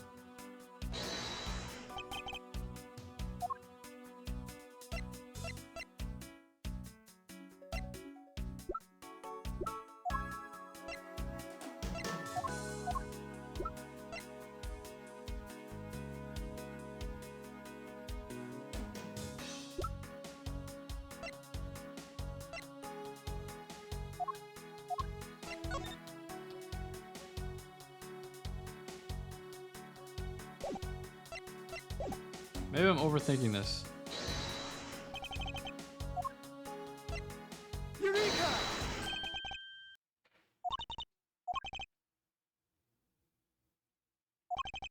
There should be shards of glass inside the case itself. There's not a single piece of glass. Yeah, I was overthinking it. Which means that the glass was broken from the inside out.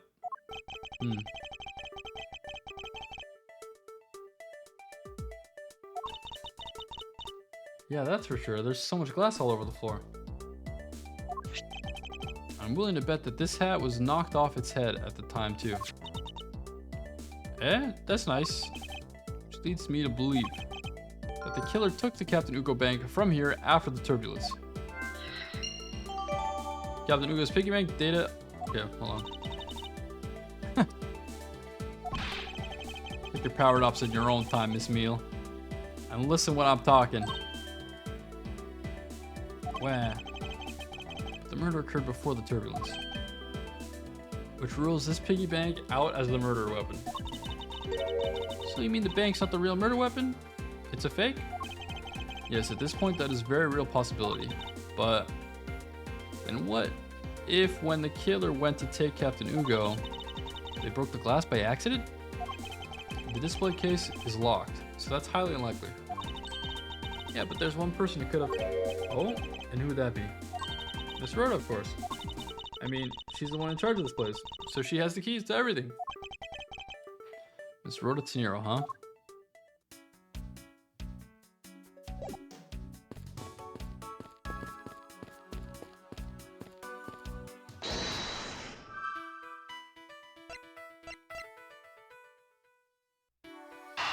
Oh, turbulent suitcase. Schwink. Yes, there's definitely something wrong here. What's with the sudden yelling? Tell me, Miss Meal. Don't you think there's something strange about these suitcases? Oh, well, sure, they totally ooze strange, like the color and the such. That's not what I'm talking about. Now pay attention. You're scaring me, Mr. Edgeworth. Sorry. These suitcases are lined up a bit too prim and proper.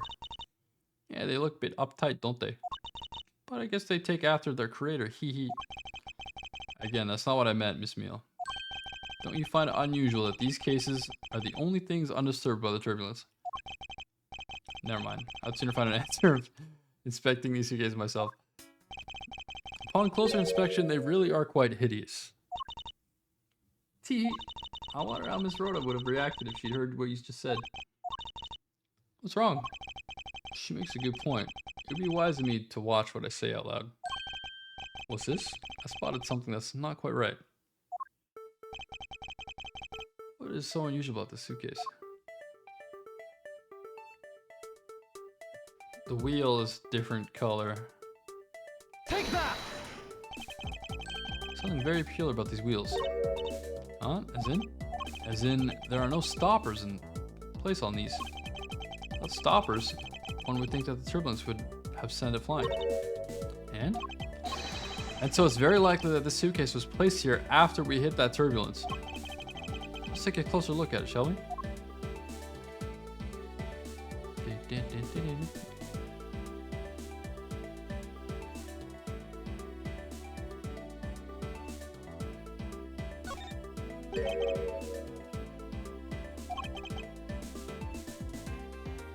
It's grape juice!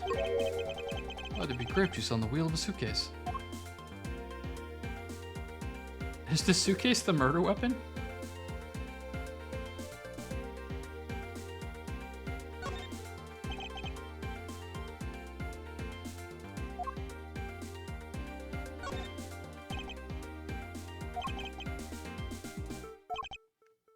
This is a terrible suitcase. Truly terrible. Oh!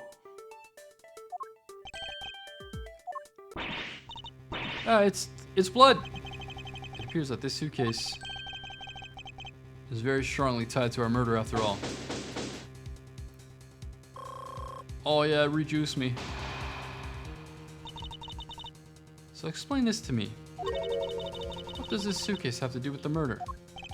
I believe it's pretty safe to say that the killer used the suitcase in some manner. Such as to move something, perhaps.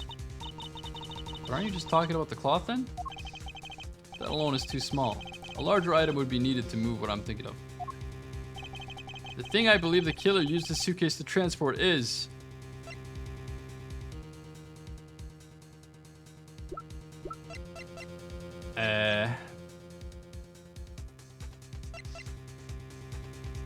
the piggy bank? Take that! Wake up. I mean, I don't know. But I don't think that's it. Alright, that's a pretty funny response for getting it wrong. I don't know, but I don't think that's it. The phone. Take that! What?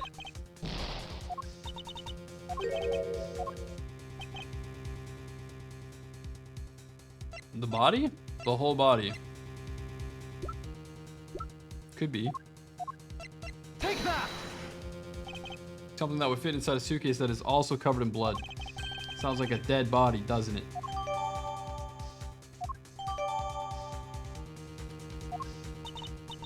But in light of this, I'd say that Mr. Hicks was moved into the elevator from someplace else.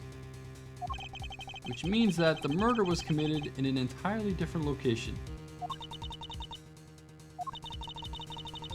So you're saying that after moving the body into the elevator, the killer brought the suitcase in here and just left it?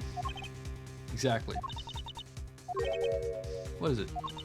Nothing, just that I was thinking about what Miss Rhoda said about coming here for something. Excuse me, Mr. Edgeworth?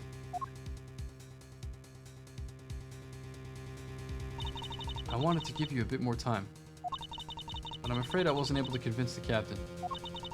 I'm very sorry, Mr. Edgeworth, but the captain feels that he has allowed you ample time. He said that he'd appreciate it if you could wrap it up here and return to your seat. I understand his sentiments, however, if I'm not allowed to complete my investigation, the crime scene may become contaminated by the time we land. If I must stop, then I insist I be allowed to oversee the preservation of the two sites. Under your supervision, of course. If that's your only condition, then I believe we can accommodate your wishes. I'm here to assist you in any way that I can, Mr. Edgeworth. Sounds like fun. You can camp out and watch over everything together. I found proof that the real crime scene was not in the lounge. I have enough evidence to prove myself to be innocent of any wrongdoing. And yet, regarding what Miss Meal reminded me of about Miss De Niro, I can't allow my investigation to end here. The truth must come to light. To be continued. Oh!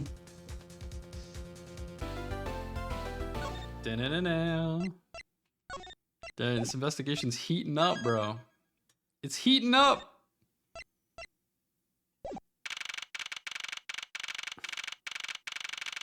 Oh, we landed. Oh my. I know that once we had landed, I'm supposed to let the local police take over. And thanks to Tenira Meal, I was able to preserve the crime scene. But I just can't shake it. I wasn't able to talk with Miss Tenira in private. So I'm left wondering, just what was she up to? Why did she do what she did? There must be a way for me to continue my investigation. I've been inspecting you, Mr. Edgeworth. It's what's her name? I know it. There she is. What's her name? Oh yeah, Francesca, I think. Francesca. I thought you were still in Germany. I go where I'm needed. And wherever there are criminals to be caught. Her name is Francesca von Karma. The daughter of my mentor, Manfred von Karma. She, like myself, is a prosecutor. Are you heading up this case? It'd be a bit of a relief if you are. Don't you try to flatter me, Miles Edgeworth. I'm placing you under arrest. What? It's quite frustrating, actually. I had hoped to exact my revenge on you in a different venue. But I'll have to take what I can get. I never thought I'd see the day when when a disciple of the House of Von Karma would become a criminal. Have you no shame? Wait, it's all been a big misunderstanding. I didn't kill the victim. A misunderstanding? I heard all about the murder over the police radio from the captain himself. You waited for the victim on the first floor and then beat him to death. Francesca, do you honestly believe that I killed a man? I suppose I should reserve judgment until after I've investigated this for myself. We can put your arrest on hold until then. That's as it should be. I don't need a lecture on how to perform my duties from you of all people. To be perfect in every way. The fulfillment of that creed alone is all I strive for. Well, I have my own creed, which I must fulfill. So why don't we solve this together? I have to get going. The crime scene awaits. Don't you dare leave the town. Trust me, I had no intention to. Gumshoe. Yes, sir. Too slow. No. Listen up, I'm leaving you in charge of watching this man. Don't mess up, understand? Mr. Edwards, I'm supposed to guard him? A simple yes or no, detective. Ah, yes, sir, I understood. You just leave it to me.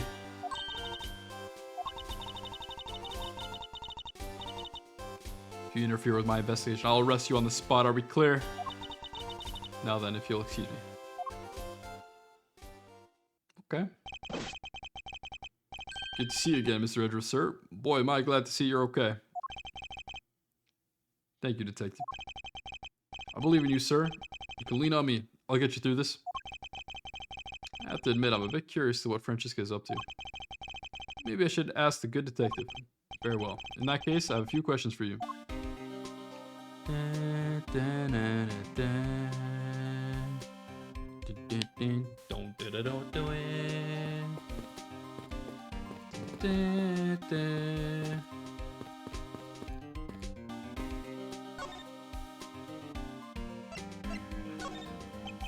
So how's the initial investigation going?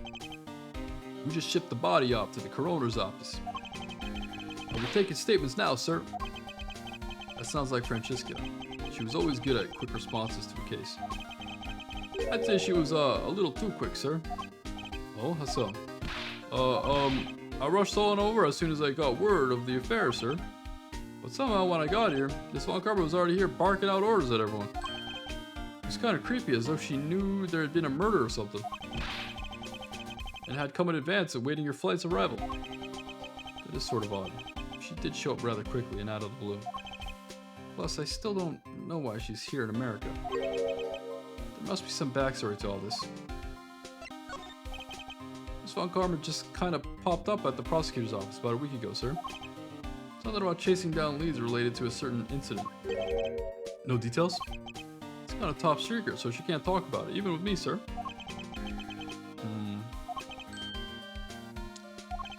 Although I wonder if her case has anything to do with mine. Anyway, that's about all the info I have, sir. We should find out more as we investigate. Yes, it's high time to resume my investigation. Starting with talking to the people involved in this case fresh.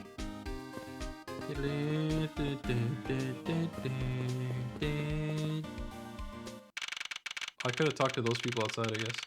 Rip. So you must be the captain. This guy's the captain? Why, yes I am. And who might you be? I'm the prodigy prosecutor Francesca von Karma, and I have a few questions for you. Don't you dare, Captain. Getting friendly with another woman? Oh shit. I'll never forgive you if you do. What are you talking about? I only have eyes for you, my dear Cammy. Yes, John Stamos.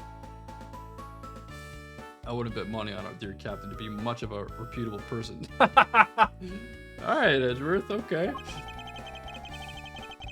So you don't want to ask the captain some questions, sir? He was in the cockpit the entire time. I highly doubt he would know anything of use.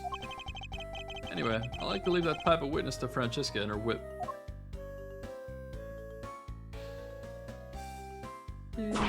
Whoa! Look at that giant sundae, what the hell?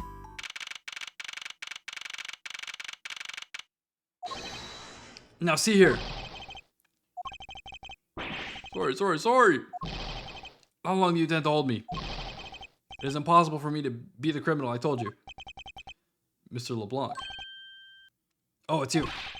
Tell this man to stop stopping me from going. Time is money. I don't have 1 second to waste to spend. Shut up.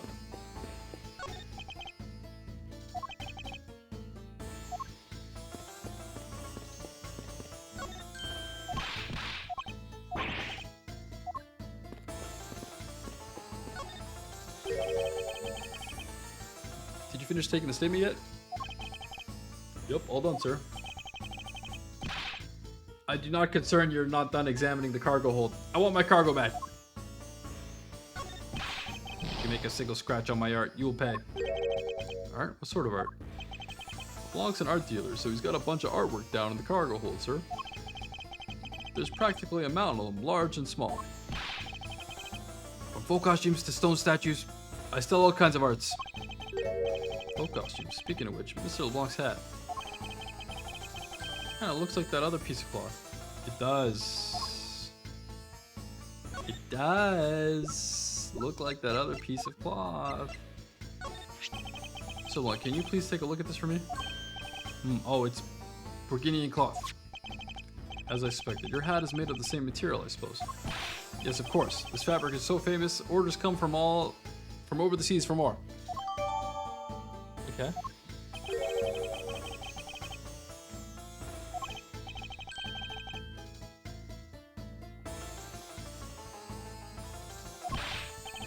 You detective, when I can have my cargo moved?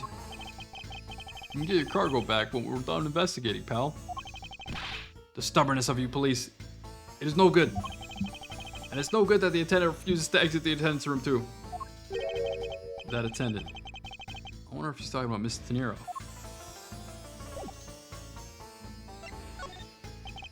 What did you mean by that attendant, Mr. Long? She was taking me to the attendance room for her interview. And then they still have not come out. They make no sign of coming out either. I was finished with my own interview much earlier, quicker than her. Why is Miss Tenero's interview the only one that's taking up so much time?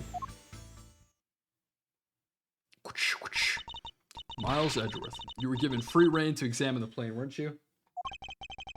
Yes, I was able to obtain the cooperation of the flight attendants. Speaking of attendants, I'd like to speak with Miss Tenero. I wonder if you might grant me permission to enter the flight attendants room. Before I do, you still have to clear up a few issues surrounding your own circumstance. I understand. You may have tricked those attendants with your sophisticated talking, but you can't pull the wool over my eyes, Miles Edgeworth. Alright. Let's not complicate things and go with the most obvious conclusion. The scene of the crime was here, in the very lounge the body was discovered. From the time the victim was seen, calling for an attendant until his body was found, the only person in this lounge the entire time was you, Miles Edgeworth. This unmistakably makes you the likeliest suspect. The likeliest? Do you have a problem with that? No, but it's not like you to use such vague wording. You're usually a bit more absolute. I'm simply trying to watch out for you. Or is my kindness too hard for you to comprehend? Thank you, but your leniency is unnecessary, for I will prove my innocence soon enough. If I want to continue my investigation, I'll have to break her line of logic fast. Alright.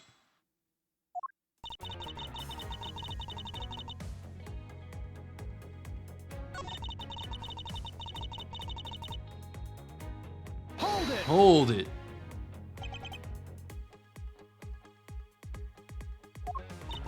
I know all that I need to know in order to arrest you. And nothing more? Why are you with me, sir? Sorry, Scruffy. My hand must have slipped. It would appear that Francesca doesn't have all the facts of this case yet.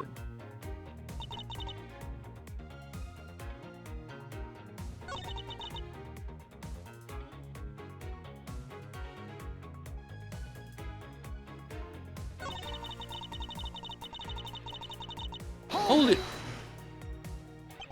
Nice song. Good song. Please stop pretending like you don't know. Was seen for attendant at 5 a.m. And then from the time after the call until the body was found. The only person in this lounge the entire time was you. Hold it! Hold it. Well, it's true that I was in the lounge the whole time. That fact alone does not make me the criminal. Objection! Ha. We'll see about that at the conclusion of this investigation. However, there's one thing that even you must admit at the time. Hold it! Hold it. Under the circumstances, I suppose I can agree that I am the most likely suspect. But I believe in you, sir. I don't think you did it. Miss Von Karma's... Ow! Quit, Scruffy. Even though I'm related by blood, that's no guarantee that he's not a criminal. Francesca. I demand you to see some proof that you are not the guilty party.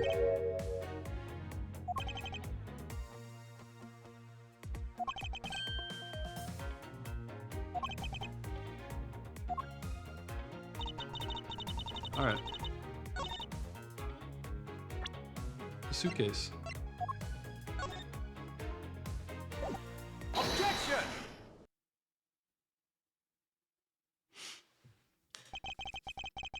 It would appear you did not have all the information you needed after all. And what does that mean? I found a nice piece of evidence just before I was forced to stop investigating. A piece that proves that the body was moved from a different location. The killer used this suitcase to move the victim's body. Meaning that the real scene of the crime is not this lounge at all. Objection! Now, who's the only rashly jumping to the conclusions? Excuse me? All you did was find this piece of cloth inside the suitcase. That doesn't prove that the body wasn't moved. It could be that the killer simply chose the suitcase as a good place to hide the cloth. I expected you would come to that conclusion. It would seem that I can't escape that easily. You should know better than that. Von Karma is perfect in every way. Ah, but did you know that the killer definitely wheeled the suitcase around at some point? Objection! And if there's proof of that,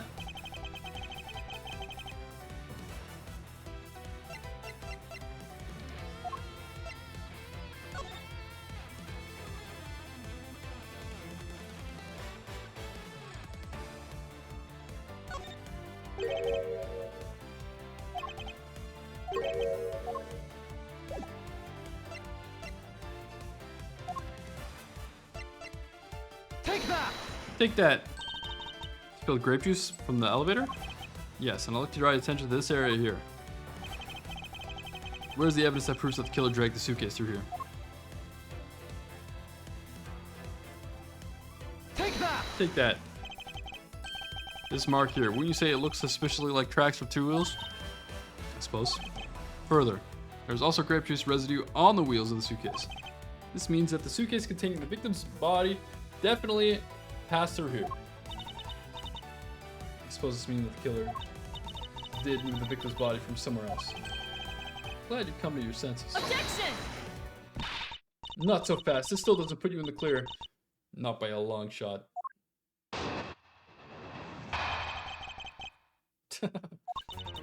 You prepared yourself and acquired the piggy bank before the plane hit that turbulence. And then you waited for the victim in the lounge, where you beat him to death. Then, while you were in the elevator with the victim's body stuffed in the suitcase, the plane hit that patch of turbulence and unplugged the body from within the suitcase. With no way out, you hastily put the suitcase back where you had taken it from, and pretended to be the discoverer of the body. Nah, come on. Come on. Come on, Franny, what is that? Not a bad bit of logic for something you thought of on the fly. Just what are you insinuating? That'll show you exactly how flawed your logic is. No matter how strong of a face you put on, not even you can hide your fears from me. I'll expose the flaws in her logic in one fell swoop. Okay? Rebuttal.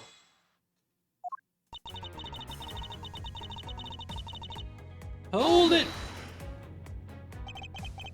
And how do you suppose I was able to take the piggy bank out of its display case? As I recall, the case was locked. That's easy. If the case was locked, you simply had to hit the glass like this.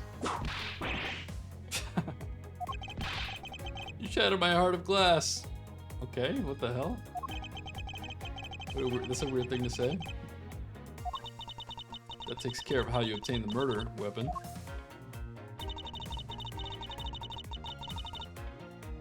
No, it doesn't.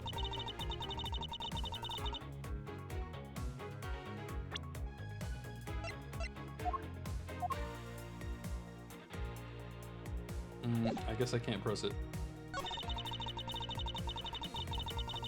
Hold it! I thought there wasn't any of the victim's blood found in the lounge. Thought you'd say that, what? Did you think I wouldn't have noticed? I think you just found a way to cleverly hide the blood splatter in the lounge.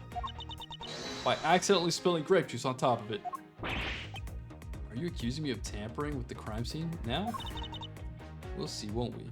The forensic scientists are hard at work on that as we speak. And what do you propose I did after that? Then while you were in the elevator with the victim's body stuffed in the suitcase. Hold it! Oh no.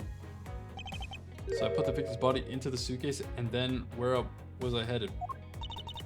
That's pretty obvious. You were bringing it to the first class where you could safely keep an eye on it. Are you talking about this thing? You know, I'd hardly call it discreet or ordinary. Annoying brat. Well then, you were intending to leave it inside the elevator.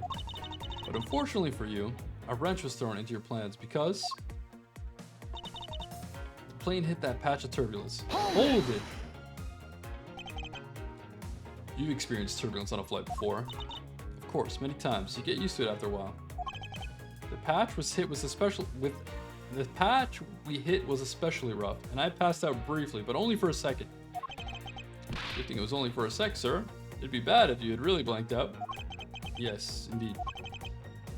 That's enough of your idle chatter. I'm not through with you yet, Miles Edgeworth.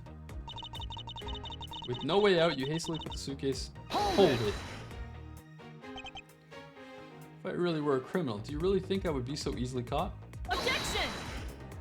You are certainly in the middle of being caught right now.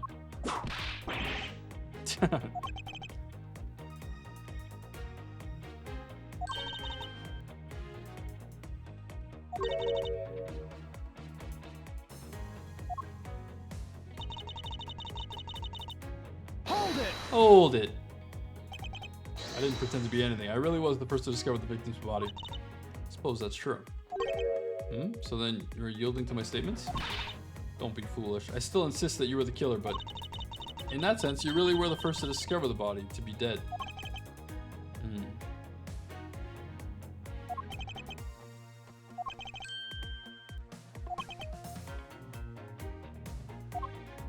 1 point is not quite right. Alright, what point's that?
I have to be careful to not overthink.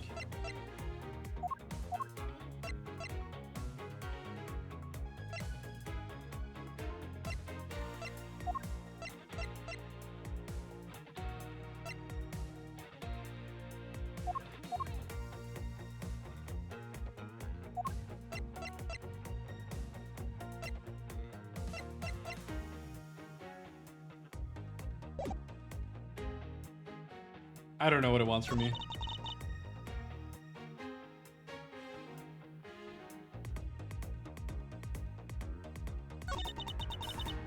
I honestly don't know what it wants.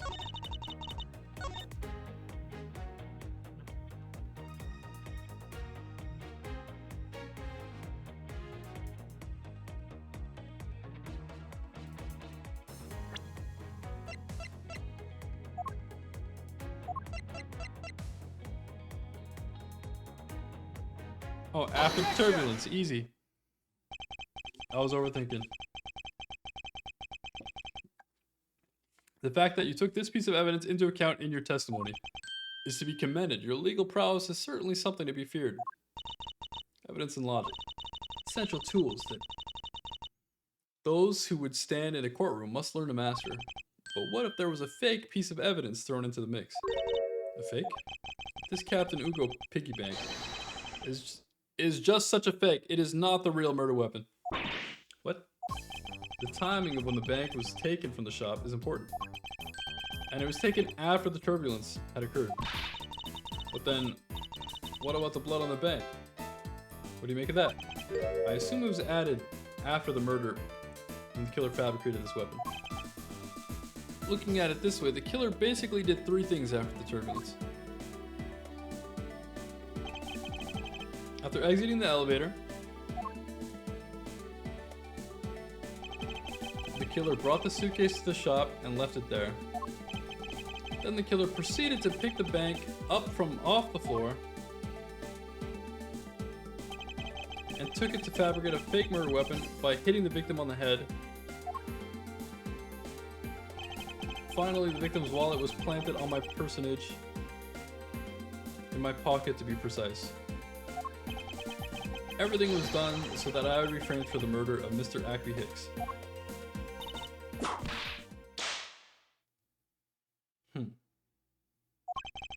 Yes, ma'am.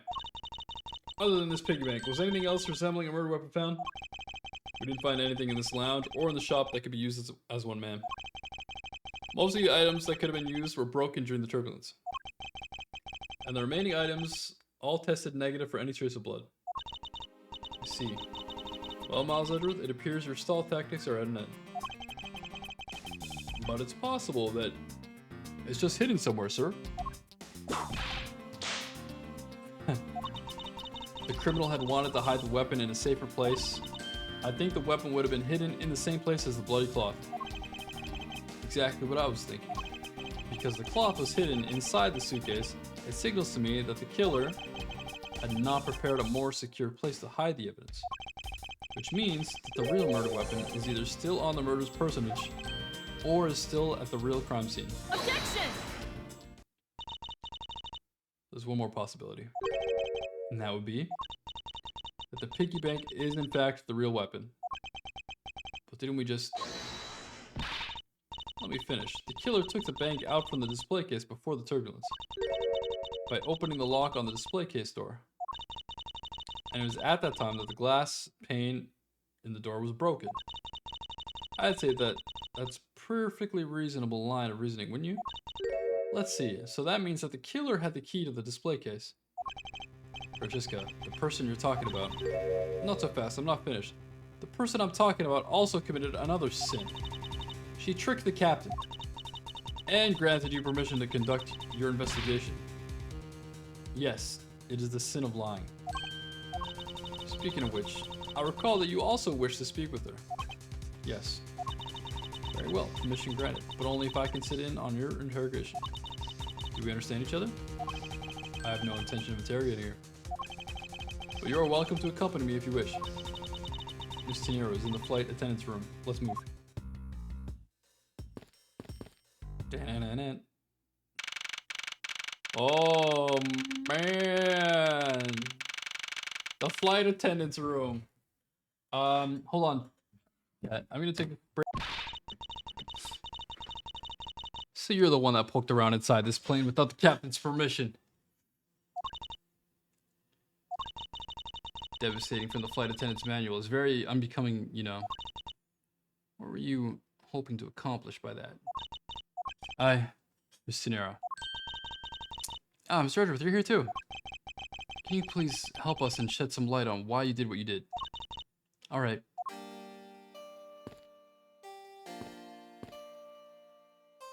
No music?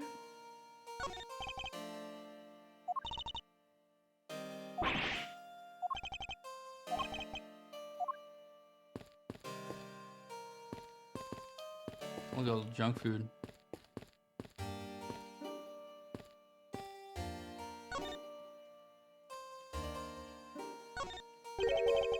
Why did you lie about receiving the captain's permission like that?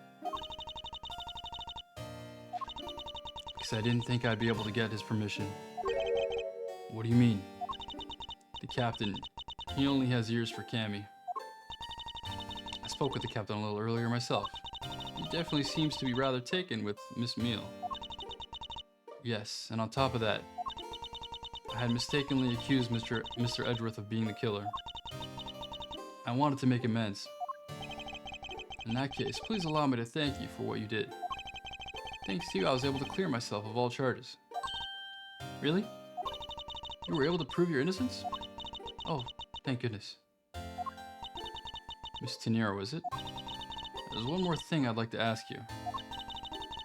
You were in the in-flight shop just before the turbulence, weren't you? Please answer honestly. Yes, I was. And why were you there? Well, by the sudden hesitation, Francesca seems to have struck a nerve. All I did was go check up on the shop like I always do. You're saying it was for work then? Yes, I'm in charge of the shop, so I have to keep an eye on it. I don't have any reason to go there otherwise. After your visit to the shop, you paid a visit to this room, correct? Yes, I came back to freshen up and adjust my makeup. I'm sorry, but there isn't much else to tell. Tenero claims to have no reason other than duty to go to the shop. But is that all there is to it? Maybe I should ask her about that thing.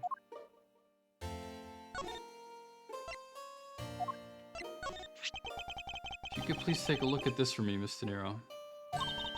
Oh, the suitcase. Yes, about this suitcase. You were the one who designed it, correct? And I think I figured something else about it. This suitcase is the reason you went to the shop, isn't it? There's nothing you won't find out eventually, is there? Won't you please tell me more about this suitcase? Yes,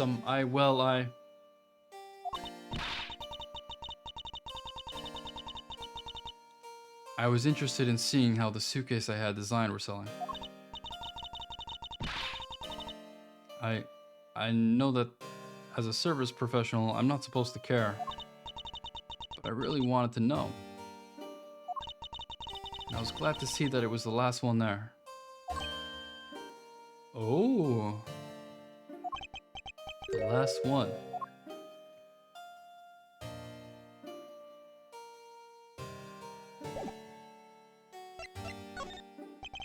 So you're saying, Miss Tenero, that the suitcase in question was the last one? Yes, they're just so popular, they're practically flying off the shelves. She's like twitching when she smiles. The one in the shop is most definitely the last one. Well, we're certainly looking at that suitcase.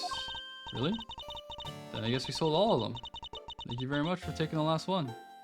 I didn't say anything about buying it. Then say you'll buy it. I'm sorry, I can't. But why? I think it'd be great with your complexion, Mr. Edgeworth. It really suits you. I guarantee it personally as a service professional. Well, that is... How should I put this? It's hideous. Bro! Wow! Right to her face? What? Maybe that was a bit too direct. Moving on. Moving on. My issue with the suitcase isn't the design, it's the number of them remaining. Remaining? There were 2 suitcases in the flight shop when I investigated it. 2? But that's impossible. I'm sure there was only 1. Looks like your story has generated quite the contradiction. When I left the shop, I'm positive there was only 1 suitcase left. Something is amiss here. What could be the meaning of this inconsistency? By the way, Miss Teniro, what is one of those suitcases doing here? That's... I thought you said there was only 1 left. That one is, it's mine. I've used it for a very long time now. She's used it for a long time? I think not. Miss Teniro, I'd appreciate it if you wouldn't lie to me. Excuse me? I don't believe for even 1 second that you've used this for a very long time. It's got the price tag on it. Take that! Tell me, Miss Teniro, is it also your habit to keep the price tag pristine on your suitcase? What is the meaning of this? Why would you lie about a suitcase? Oh no, Franny's pissed.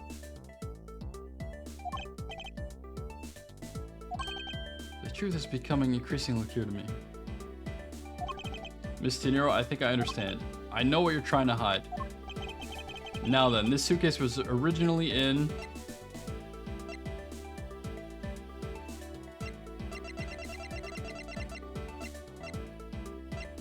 the shop? Seeing as how the price tag is still on the suitcase, one can only assume it was out on the floor for sale in the shop. And the person who bought the suitcase was...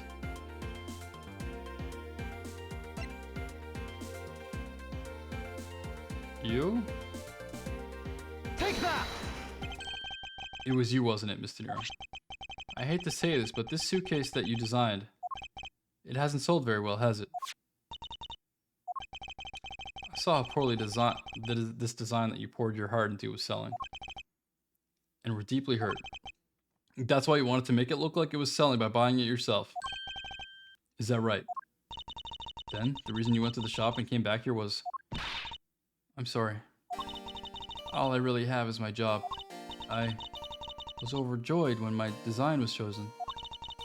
Thought that maybe I'd finally accomplished something. Oh man.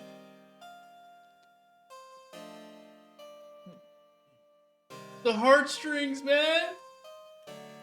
The Ace Attorney heartstrings, bro. Good morning, TJ. Ooh. I thought that maybe I'd finally accomplished something. But the suitcase didn't sell. It's because of the design, isn't it? All because it's, as you put it, hideous.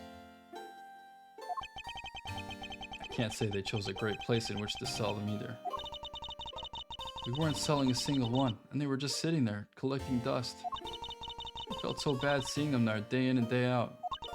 So I decided to buy one for every flight I worked. Whoa! You buy one every single time you work a flight? I see, so in order to keep your resolution, you went and bought one today as well. Yes, here's my receipt for the purchase. Sheesh! This receipt is clearly timestamped 5:40 a.m. The truth is, there's still a bunch of them left unsold. They're planning to scrap the remaining ones at the end of this flight. Mr. Nero, where are these other suitcases? They should all be down in the cargo hold. Then the suitcase the killer used could very well have come from the cargo hold. Mr. Edgeworth, you don't think that the killer used one of my suitcases to... Yes, I do. The killer used one of your beloved suitcases to move the victim's body. How could they? Those suitcases were meant to be faithful partners to our passengers on their trips. That's all I ever wished for them to be. Miss Teniro, Is there any other way to get the cargo hold other than the elevator? The only other way is just through that door there. And what about security? That door has no special lock installed because just to enter this room, you need a special key card that only crew members have access to. Which means that the culprit is someone who can enter this room, eliminating the passengers and leaving only crew members as potential suspects. I can't believe it. Yes, Francesca? Going on these wild goose chases, you're a disgrace to the Von Karman name. And what do you mean by that? The suitcase came from the cargo hold. That fact alone tells the whole story. Yes, which is why I said the culprit must be a crew member who used their keycard. Miles Edgeworth. You're proposing that the killer rode the elevator from the cargo hold, correct? Yes, that's the only realistic possibility. That other attendant, Miss Meal. I asked her earlier, and she had this to say. In order to make the elevator go down to the cargo hold, a different keycard is required. A different one? Yes. And the only person who holds that particular card is you, Teniro, and only you. No, don't make it be Teniro. Come on. What? Is this true, Miss Teniro? Yes, I keep the keycard in my locker at all times. Can you please show us the card right now? Yes, hold on. I don't believe it. What's wrong? The keycard, it's gone. Very clever. Pretending that your card was stolen when in fact you're just trying to hide it from us. Nah, it's not Teniro. It's not through. It's not Teniro. You really thought this through. Wait, it's not like that. You could tell us about what it's like down at the station. Officer, arrest this woman. Yes, ma'am. Mr. Edgeworth? Whoa! He gave her the cold shoulder. Come on, man. What's wrong? There's disbelief written all over your face. Francesca, I know that you were the lead investigator on this case. However, hold it. Don't even think about wasting any more of my time. You know the rules as well as I do. And so do I. Evidence speaks louder than words. Even if this isn't a courtroom, that basic tenet still applies. I intend to investigate the cargo hold now. What will you do, Miles Edgeworth? I intend to do likewise. Holy, to be continued, TBC. Oh my. Is there no courtrooms in this game? Probably grand finale courtroom.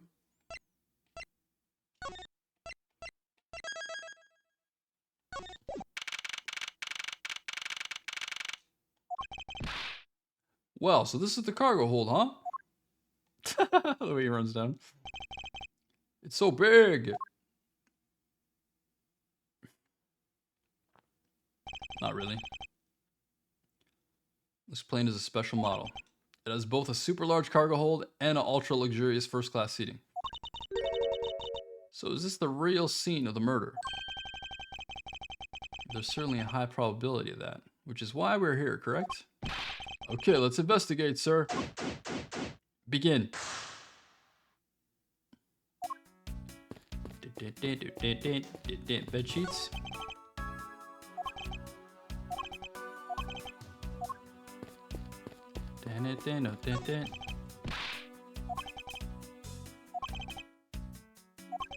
It's not that many left.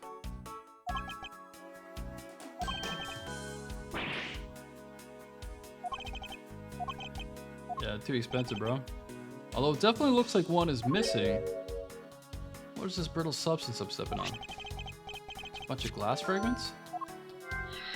Mmm.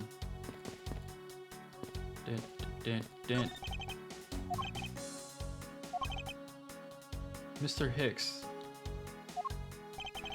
There's nothing out of the ordinary in here, sir. The file? And there's a photo of Miss Von Karma in it, sir. Looks like a profile.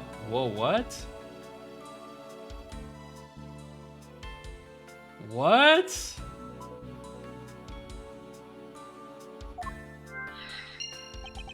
Why would Mr. Hicks have had a file on her? What the hell?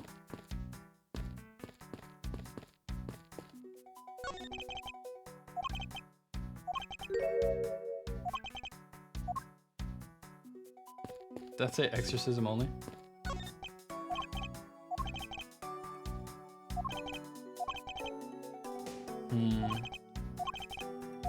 Alright, need the key card for the elevator.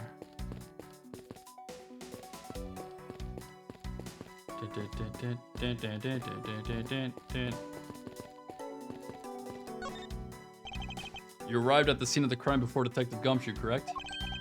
And you immediately began to direct the investigation. It seems to me that you were already here at this airport for something besides this murder. Yes, I was. I've been following a very large and involved government-level international crime. But it's much too large for one person to take on alone. So it was decided that I should form a joint investigation with Interpol. Interpol's involved? The top secret operation, so I really can't tell you any more than I already have.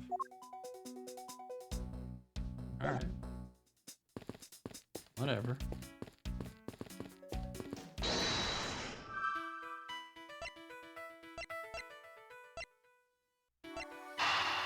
Gotta put these together. Schwink. Yes! I think we could safely conclude that these fragments are from a pair of glasses. And the victim was wearing a pair of broken glasses. Exactly what I was thinking. I'm sure that the shards would match up perfectly with the remnants of his glasses lenses. Ergo, the victim was here, just as I suspected. So you're saying that the real scene of the crime was here, sir? Isn't that what I've been saying for a while now? Oh, is it? I didn't know that. Perhaps it's a bit early to draw that conclusion. However, I believe that the probability has just skyrocketed considerably. All that's left is to find the murder weapon.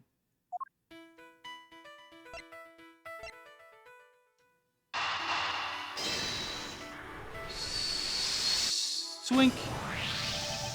Now, why would Mr. Hicks have documents profiling Francesca? Oh, I know. I bet he's a big fan of... He's probably also part of Interpol. Said that she had to come to this airport as part of an Interpol investigation.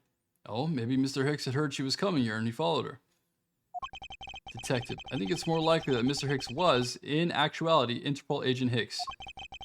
I think Francesca has some explaining to do. Alright, Franny.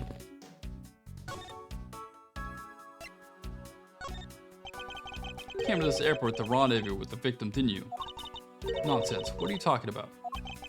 You found a profile detailing information about you in the victim's luggage. I suppose it was prepared for him so that he could recognize you when he landed? Which makes him not Mr. Hicks, but rather Interpol agent Hicks. Isn't that correct? I should have known you'd figure it out, Miles. But it looks like they got to him first.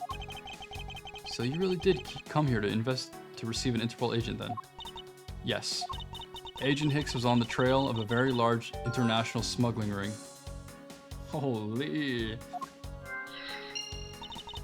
He went undercover to investigate this crime. And it was I who put him on this case. I was supposed to receive a call from him on his cell phone once he had landed. I never expected to receive a call about his murder instead. I think we now have a pretty definitive evidence that Agent Hicks came down here to the cargo hold. But what was he doing down here, sir? There's nothing but luggage. Oh, I get it. Maybe he forgot something in his suitcase. Agent Hicks came here for a work-related reason. Of that, I'm sure. Yes, I'm sure he was here to investigate the smuggling operation as he was observing. The suitcases are smuggling stuff! Francesca, do you know exactly how he intended to pursue his investigation? The art is within the suitcases, or something. No, unfortunately, I was going to find out from him after he landed. I see, but this raises further questions. A normal passenger can't access the cargo hold on their own. Agent Hicks must have identified himself to a member of the crew and entered the cargo hold with that person who let him in. Yes. And then he was murdered here. These glass fragments and his broken glasses are a testament to that. And then the killer put Agent Hicks into one of the spare suitcases and they entered the elevator. But while they were riding it up, the plane hit that patch of turbulence. Because of the intense shaking, the suitcase popped open and Agent Hicks' body flew out. At the same time, his wallet fell out of his pocket, spilling its contents everywhere. Which explains why there was money scattered all over the elevator floor. Juice me up. I think it's pretty easy to say who the culprit at this stage. What? Really, sir? I know what you're thinking, Miles Edgeworth. But the killer can be none other than Miss Rhoda Tenero. No, it's not! It's not! It's not her! If it was a crew member, any one of them could have shown Agent Hicks to the cargo hold.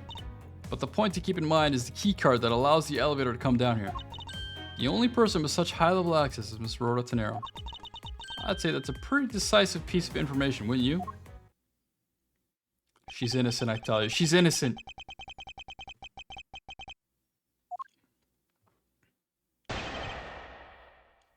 She's freaking innocent, man. Any one of them could have shown Agent Hicks the cargo hold. Hold it! That might be true, but then it could be anyone, including Miss Meal, or even the captain. Don't be a fool. A plane without a pilot in the cockpit is like a horse without a rider, crop in hand. Much like Scruffy over there. Alright, that was pretty good. A plane without a pilot, like Scruffy. Very well then. What about the other flight attendant, Miss Meal? Ha, I thought you might ask about her. But the point to keep in mind is the key card that allows the elevator to come down here. Hold it! But it's highly likely that the key card was stolen from Miss Tenero. Objection! It's highly likely? Is that possibility the best you can come up with? And you call yourself a disciple of my father. The king. Yes, well, I don't have any evidence, Be quiet, you're a disgrace! There's more evidence pointing to Mr. Rhoda Tenero, you know. It's not just the keycard that gives her away. Are you talking about the murder weapon? The Captain Ugo piggy bank? Yes, she is also the only person with a key to open that display case. Further, there's the matter of the key to the display case that held the murderer's bank.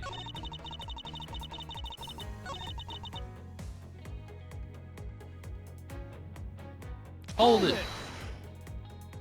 Objection! You don't have any proof that this is just a red herring. If you must keep on insisting that it's a fake, then what is the real murder weapon and where did it go?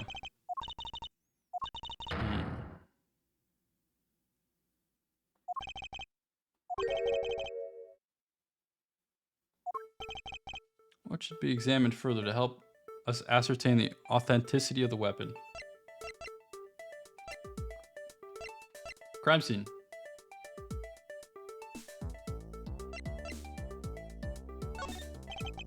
I think we should examine the crime scene in more detail.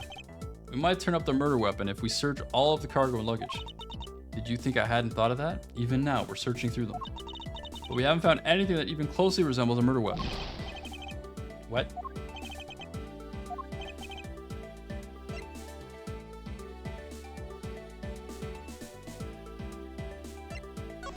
The piggy bank itself?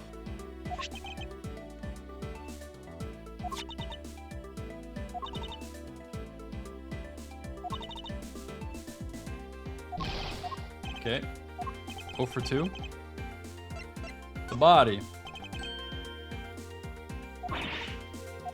Yes, we don't even have the autopsy results yet. Okay, I'll say you made a snap judgment when you have yet to even see. If the wound on Agent Hicks' head is consistent with the murder weapon... Scruffy? Yes, sir. Contact the medical examiner's office at once. I wish to hear the results of Agent Hicks' autopsy. Yes, sir.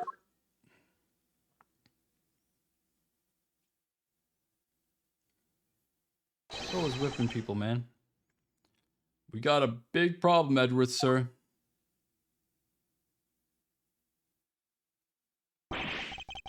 What is it, detective? They're still doing the autopsy, but they said that they already know this one thing for sure. Report now.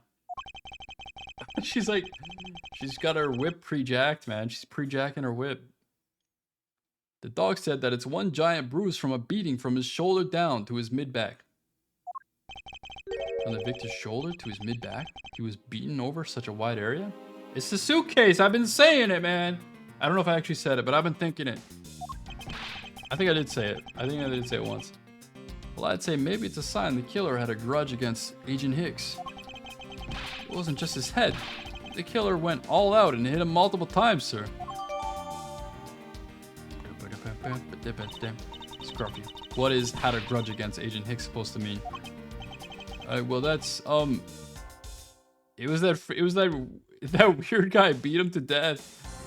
No way, dude. He saw him going alone and followed him in. Holy. Well, that's was the wound on the victim's head consistent with the murderer's weapon, detective? Oh well, they said they were still looking into that, sir. You're completely useless. Yow. Come on, he's doing his best. Sir, I told you already. You can't go down there. No, you remove yourself from my way. What is all that racket? The killer! My luggage, my cargo, they're mine, and I demand you return them to me. We're still investigating the cargo hold. Please understand and have a little patience. Look at the cop's stance, puffing his chest out. I suppose there is no choice. Finally, I think you give. Hey, what are you? You let me no choice to use strong force. You'll get past me. What?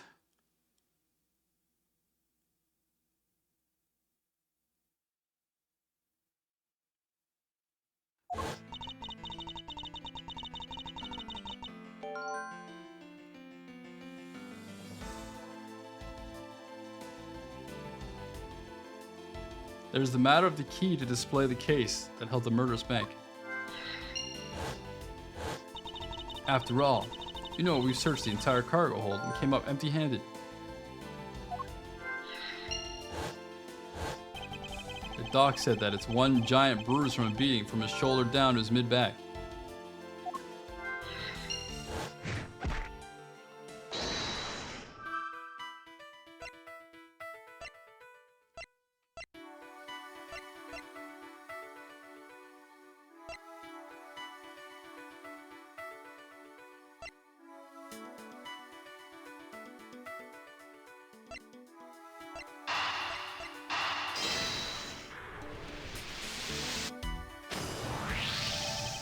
The killer struck the victim many times over, which is why there's extensive bruising over such a wide area.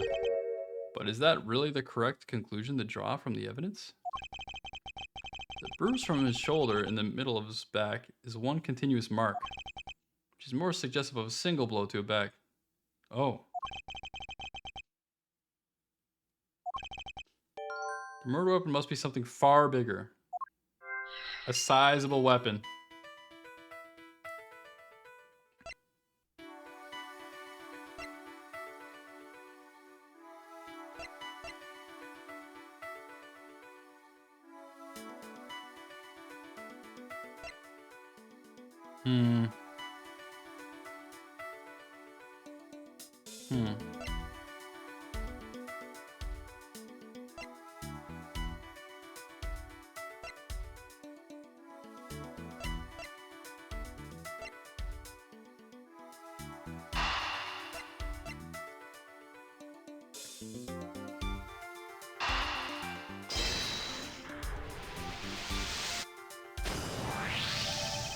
If we're looking for a rather large weapon, you'd think it would stick out.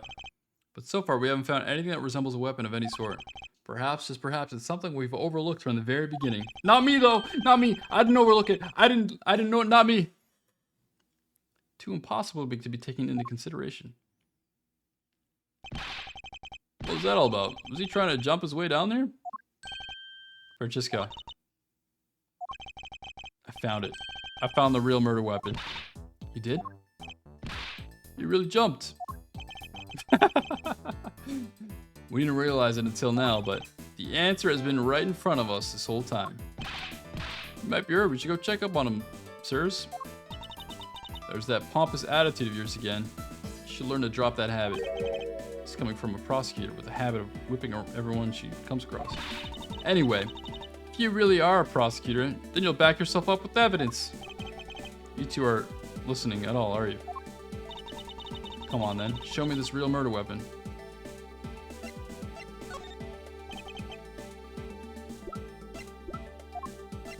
Take that! Take that. The real weapon is this suitcase. When you say it with such confidence, I suppose you must have some evidence. Of course, Agent Hicks was placed into the suitcase alive. And it was while he was... What? I'm wrong? So think about the circumstances of the victim's death in a different way.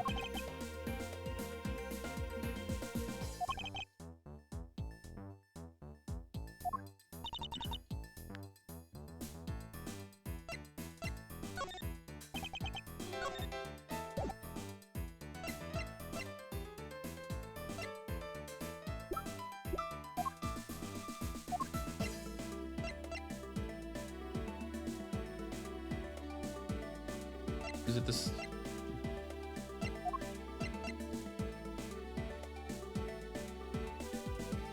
How am I wrong?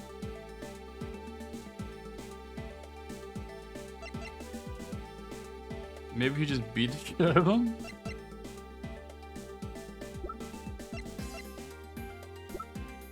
Huh? I thought for sure I was right.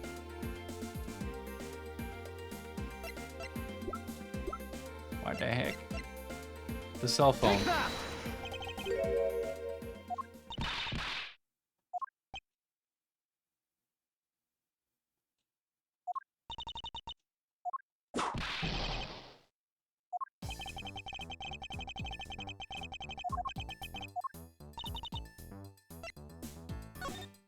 Don't have it. I don't have any evidence to show you. What do you mean I don't have any evidence? Perhaps I should have phrased it as, that which caused Agent Hicks' death is incorporeal. Forgive me, but I do believe I have figured out what was the real cause of his death.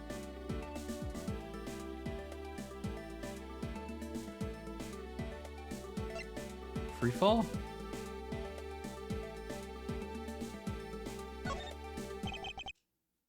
The victim fell from a great height and subsequently died as a result. In other words, the real cause of death is free falling to the ground. He fell to his death? Yes, this is the only plausible possibility. The victim has extensively bruising on the back of his head and his back. And the only rational explanation for these injuries is that he fell to his death. It's a massive plane. But the murder happened inside this plane. I know. Are you claiming that there's some place in this plane from which he could have fallen from? As I said earlier, the answer has been right in front of us the entire time. You can't mean. Yes, I do. The victim fell from the top of the stairs this very cargo hold. What? Then we're in trouble. We have a second death on our hands, sirs. Hey, you, tell me you're undead, pal. Quiet! Why are you screaming? He's alive. And there you have it, Miles Edgeworth. It's not possible that Agent Hicks fell over the railing to his death. That man is living proof of that. I suppose it's true that it's not possible given the current circumstances. The current circumstances? What is that supposed to mean? Suppose that large piece of cargo wasn't there at the time.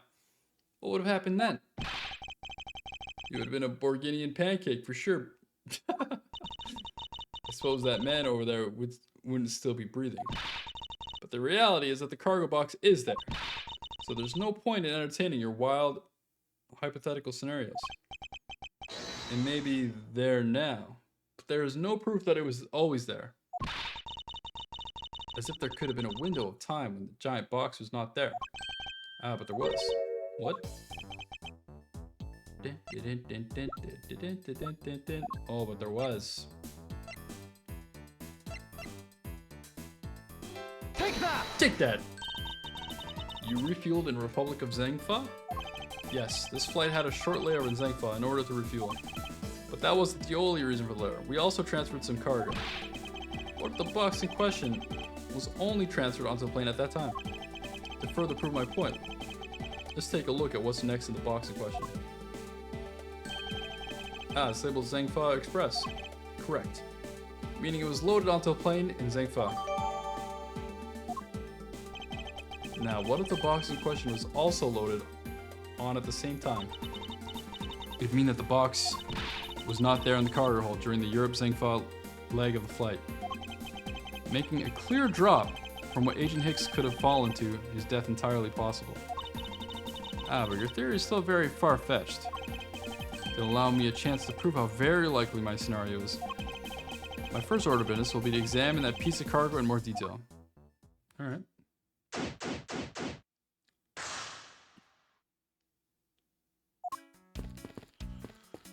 Dun, dun, dun, dun.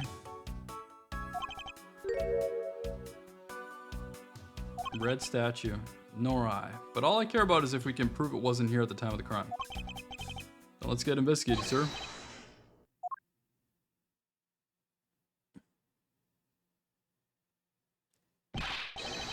Look here. Do not go about touching my possessions without my permission. Don't rush up on me like that, pal. Does this belong to Mr. LeBlanc? I should see what else I can find from him. I take it that the large piece of cargo belongs to you, Mr. LeBlanc. Of course it's mine. I shipped this fine piece of art from Europe. This Alfred statue is worth 10 million cents. No, maybe much more. Mr. LeBlanc, reason for choosing this place must have been a large cargo hold. 10 million cents? I suggest you stop trying to calculate how many packets of noodles that makes, detective. Darn, how did you do that? I feel like you keep getting better and better at seeing right through my every year. Though I grow with each revolution of the planet around the sun. I have the distinct impression he continues to madly spin in place.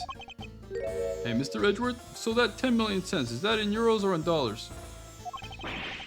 Does it really make a difference to our case? Mr. LeBlanc, there's a chance that your cargo is related to our murder case. I was wondering if you would allow us to examine it a bit closer. It is a very valuable piece of art, so no, there will be no touching. Okay, buddy.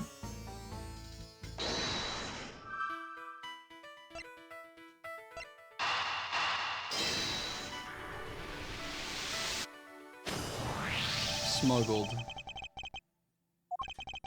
Then it's possible this fake statue was brought on board in Zangfa. I think I need to question him a bit further. Oops.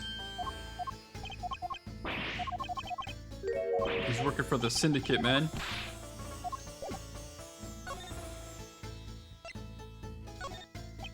About your statue, Mr. LeBlanc. I wonder if it might be a fake. What? How dare you say my art is fake? I suspect that your statue might be the target of an international smuggling ring. Don't say such fantastical things. These thieves would not dare. I have the certification of my cargo right here. Do you mean the cargo certification document? Mr. Zinc LeBlanc, why didn't you say so earlier? Please show it to us at once. I can't read this. What does it say? It says, as plain as day, the cargo was put onto the plane in Europe. And there you have it, Miles Edgeworth. Too bad for you. This statue was brought on board in Europe just as it states in this certificate. No, that's... Which means that there never was a window of time in which the statue wasn't sitting there.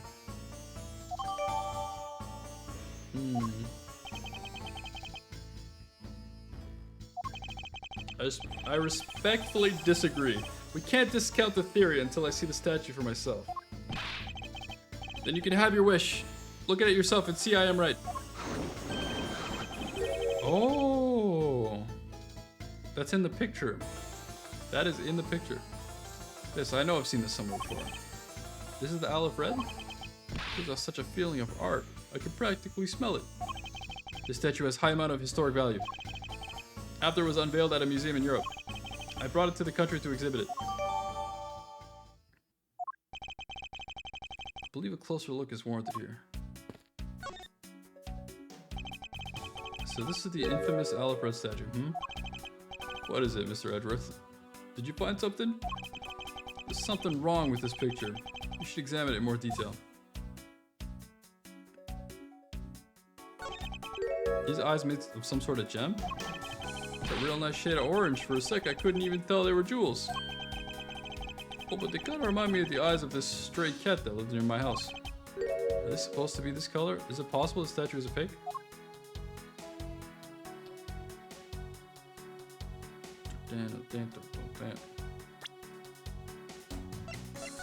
They're red in this picture.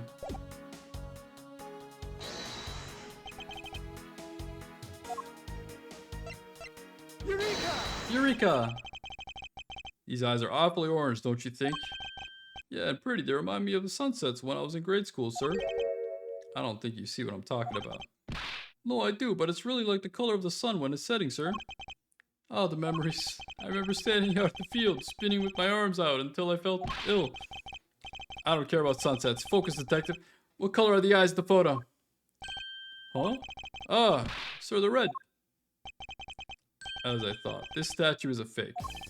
Mr. LeBlanc? What do you want? Do you not know I am busy, man?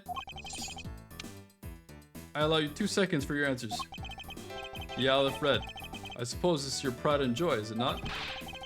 It is the biggest trophy in this European trip. Do you know why I want to possess this statue? The trigger started 17 years ago. Better grab a tray, sir. Sounds like this is gonna be a long story. Mr. LeBlanc, I regret to inform you. And you have my heartfelt sympathy, but... What is that, sympathy? For what? You'll see. I'd like you to compare the eyes. That large fellow has very bright and pretty eyes compared to you. I wasn't talking about the two of us. I meant the eyes of the statue in front of us and the one in this photo. Why the sudden yelling now then? Oh! It is a photo of the statue on display in the museum in Europe. No, Now do you see Mr. LeBlanc? The statue before us is a fake.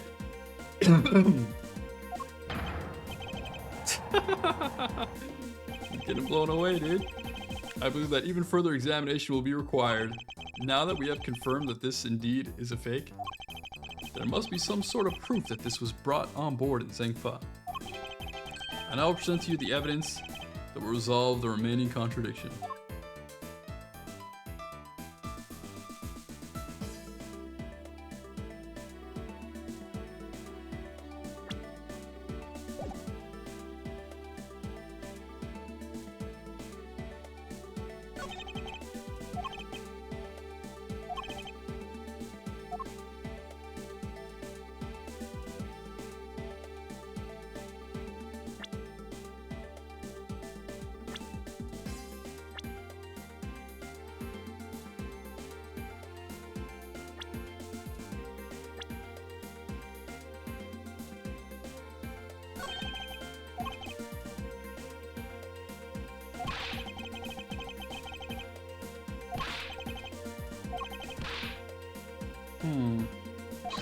It's too expensive for me to allow that to happen.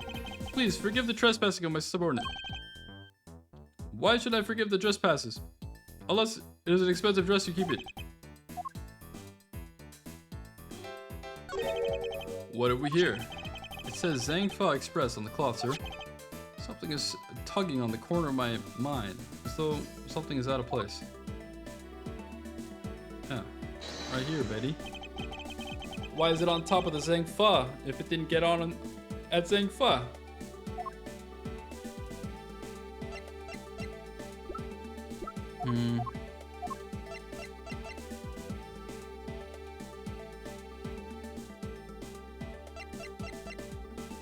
Eureka!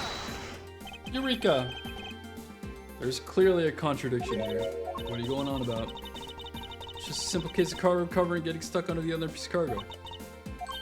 Ah, that's not possible. But it is. It shouldn't be this way. The statue is on top of the cloth. Supposing that the neighboring piece of cargo was brought on board in Zhangfa, there is no way that any part of it should wind up under something from Europe. Which means that this fake statue was smuggled on board in Zhangfa. But then what about the cargo certificate? Let me ask in return, what about Agent Hicks? Why did he come down here in the middle of the flight? There's only one reason why. To secure proof of smuggling activity aboard this flight. So you say, but I don't believe he had to do that mid-flight. We could have just as easily inspected all the cargo after the plane landed. That may be true, however, you have it backwards, Francesca. Sure, Agent Hicks could have waited until after the plane had landed, but he had a reason for coming down to the cargo hold. Suppose he had found the fake at the airport. It would have been after the swap had occurred. At that time, the suspicion would have naturally fallen onto the statue's owner, who would have no way to prove that the statue was switched without his knowledge. Which means there is someone involved who is forging or modifying cargo certificates.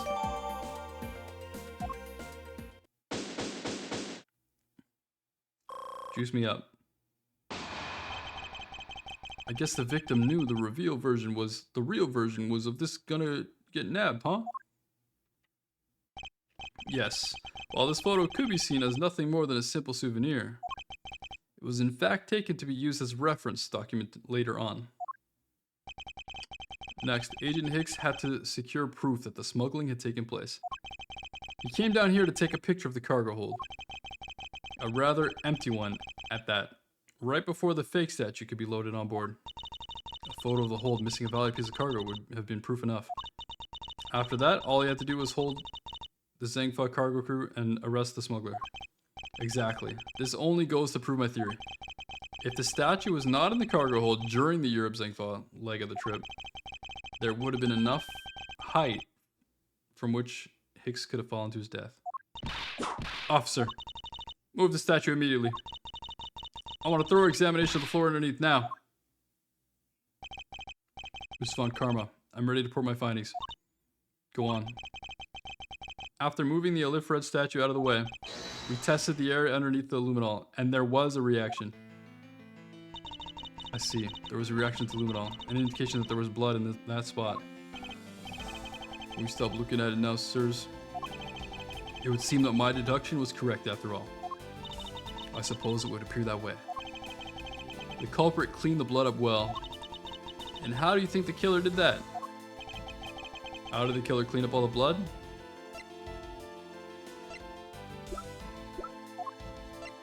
Take that! The killer used the bloody cloth I found inside the suitcase to clean up the mess. I see. They had a need to clean up all the blood before the plane landed in Zangfa. Yes, because otherwise the cargo crew would have discovered it during the layover. So you guys are saying that the murder happened before the plane landed in Zangfa? But if that is true, then that throws a certain person's testimony into doubt. If the murder occurred before we landed in Zangfa, then this becomes highly suspect.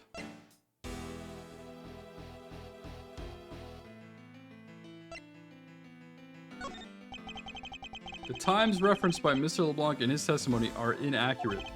However, I believe the actual body of his testimony is fairly reasonable. Oh no, it's freaking Meal. She said 5. I saw Mr. Hicks sitting in his seat at 5 a.m., you know. She claims Agent Hicks was alive at the time of the service calls, but that totally contradicts the facts, sir. But why would she lie about something like that? I think the only person who can answer that is Miss Meal herself. To be continued again.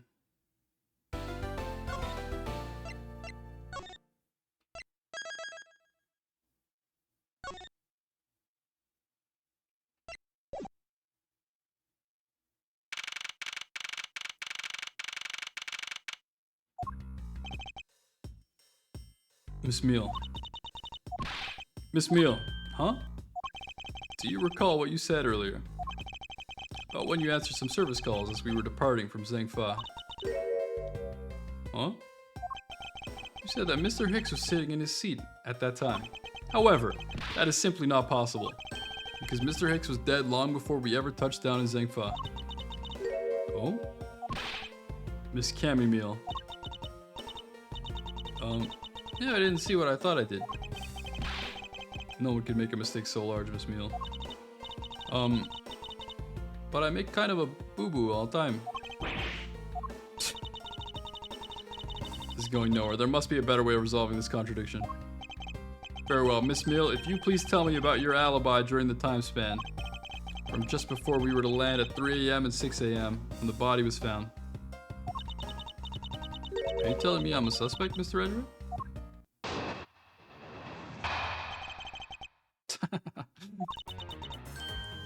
Oh, yeah? From 3 to 4, I was in the flight attendant's room, all by my lonesome self. Yeah. And from 5 to 6, I was in the flight attendant's room, all by my lonesome self.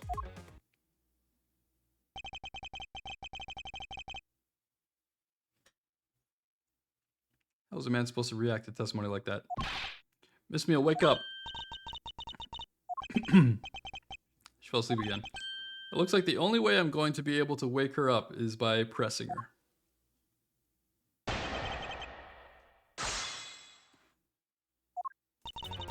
Alright. Hold it! Miss Meal, wake up. I'm awake, I'm awake. Hold on, I'm gonna take Miles Edgeworth. Miles Edgeworth, I demand that you do something about this flight attendant this instant.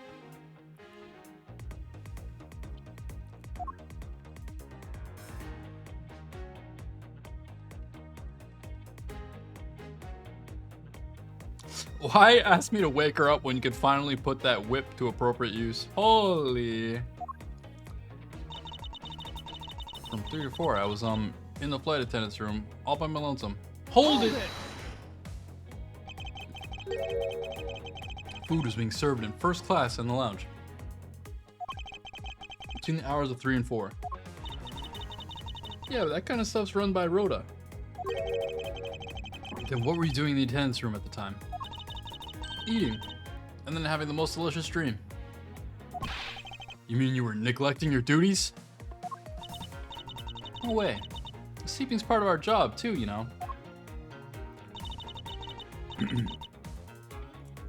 Hold it!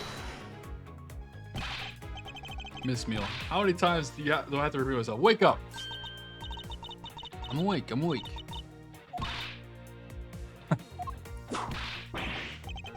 What did you wake me for, sir? Oh, what did I miss? You gotta wake up, dude! A poor detective being on the receiving end of a lash in your stead. Really? Heh, sorry about that. You can make amends for it by continuing with your testimony. Hold it! So you were alone the entire time, were you? Yeah, no one else even popped their head in to say hi. Oh, well, I think a contradiction just popped in to say hi. Yeah, object. F it. Was a clear contradiction embedded in your testimony. Huh? What are you talking about? It's not possible that you were alone in the attendance room the whole time from 5 to 6 a.m.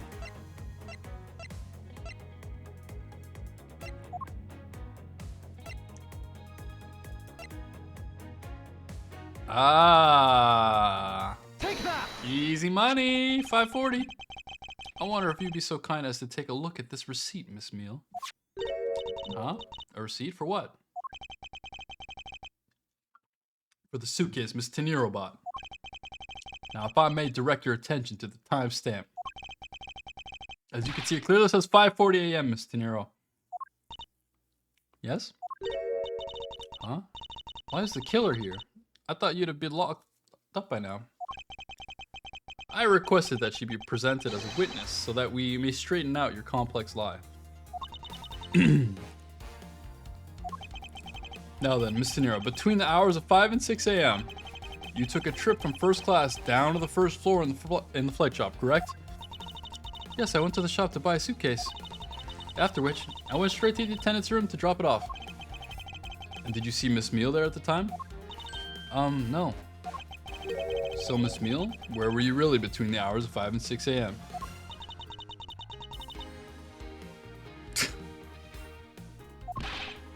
Miss Cammy Meal. Huh? The bathroom. I'll be the one to ask the questions here. Yeah, maybe that's it. Probably just missed her. Nature calls, you know. You take me for a fool? That's a little too convenient to be true. But it's the truth. Cross my heart. You don't believe me, do you? Well, please, won't you give me a chance and hear me out?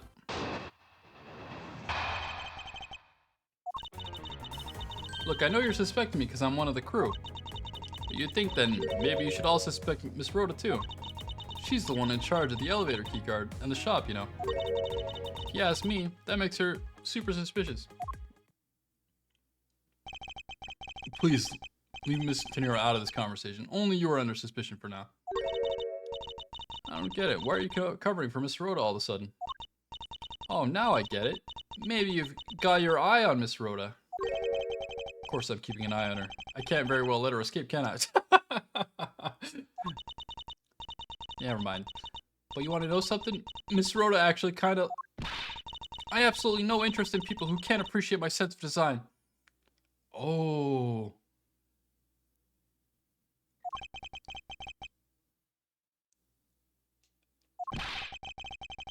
Now's not the time for this sort of talk. Oh my.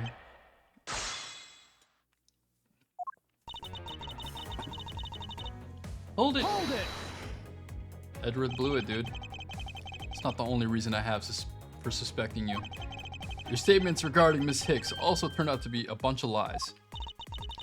Ah, but I wasn't an attendant. You wouldn't suspect me then, would you? Yes. I suppose that's true enough. Hold it! She's already being detained for further questioning. Or have you already forgotten? Oh yeah, I guess I just forgot. Cammy, don't tell me you suspect me too. Sorry, can't help it. I mean, other than you, there's no one else who could have done it. Can't believe you would think that. I mean, me. A killer? Miss Meal. What do you mean just now by no one else who could have done it? She's the only one in charge of it. Hold it!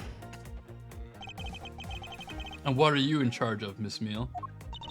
I take care of the attendance room. That doesn't count. Ah, but I spend so much time in there. It might as well be my responsibility. Mr. Edgeworth, Cammy is very talented in languages. Oh. So she assists passengers who may not speak English. Especially those who speak Borginian. She's the only one on the flight who is fluent. Oh, you mean that kind of what I'm in charge of? Why didn't you say so in the first place? What else could I have meant? Yeah, so I'm really good at Borginian. She's fluent in Borginian. And I suppose you're in charge of the processing documents in Borginian. Yeah, I take care of anything that has to do with Borginian. Very interesting. Hold it! Actually, your on-the-job behavior makes you super suspicious in my eyes. Huh? But why? While Miss Tenero is busy with the passengers, all of her other duties, you have a lot of free time on your hands, thus providing you with ample time to commit the crime. Objection! Niles Edgeworth, I demand that you cease and desist in this line of conjectural questioning. I won't allow you to bluff your way through this like a certain defense lawyer. But I do not honestly believe Miss Meal does any actual work aboard this flight. Oh, that's not true, Mr. Edgeworth, although, well... all I'm in charge of are the attendance room and some Borginian stuff. Hold it! So what exactly do you do as the one in charge of some Borginian stuff? I do stuff like translate things from and into Borginian. Cammy's the only member of the crew who understands Borginian, Mr. Edgeworth. Miss Meal, I take it then that it is your job to process all Borginian paperwork. Yeah, see, I totally pull my weight around here. So it would appear, perhaps I should ask her a few more details about her work in. Miss Meal, it's very unladylike to push suspicion onto someone else. Okay, buddy. That's not what I'm doing at all. I'm just saying that Miss Rhoda is very sus. There you go, pushing everything onto her again. I don't get what you're saying. It must be a really abstract concept, huh? The only thing abstract here is the landscape inside your head. Look, I know you're suspecting me because I'm one of the crew. Okay, hold on.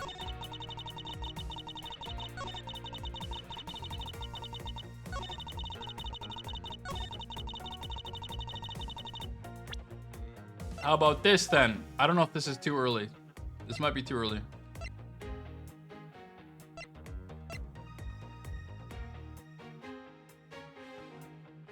Objection! So you're the only one in this flight crew that speaks Borginian. Is that correct? Oh yeah, I guess so. I studied abroad in Borginia for a while. If that is the case, then the signature on this document belongs to you, doesn't it? This is all false. This is a falsified piece of documentation with only one purpose: to lead anyone who read it to believe that the Mr. LeBlanc statue was loaded in Europe. The only person who could have either prepared or processed this document in Borginian is you, Miss Meal. Without your participation, the smuggling of the olive red could not have occurred. Don't sleep while I'm pointing my finger at you. Oh, what the hell is that? Hold on.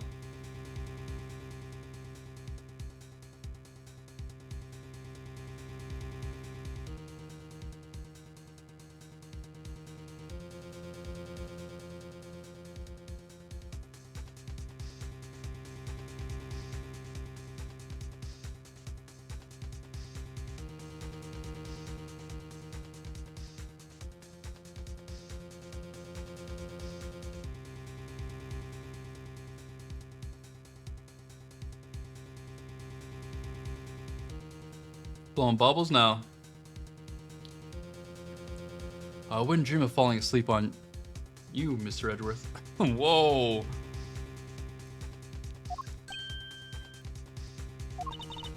It is exactly as you say. Are you confessing to have participated in the smuggling? No, far from it. It's true that I was the one who signed off on the document. But you can't use that fact alone to make your allegation of smuggling stick. There is no direct correlation after all. All you have is my signature on a piece of paper. Really, all you did was sign it. I neglected to check the cargo had been loaded onto the plane properly. But sorry about that. Just finally woken up. This is gonna be one tough fight. Suppose this is just a suspicion. Even if I was involved in the smuggling, you can't throw the charge of murder on me just like that. Objection! If you were involved in the smuggling, you would have a strong motive to kill. Agent Hicks was in the middle of an investigation regarding a smuggling ring. And just when he was about to close in, he was killed by a member of that ring. Well, did you ever stop to think that maybe Rhoda is the smuggling ring member? After all, unlike me, Rhoda has access to many things on this plane for work purposes. What? So perhaps there's some element of setup at play in this case.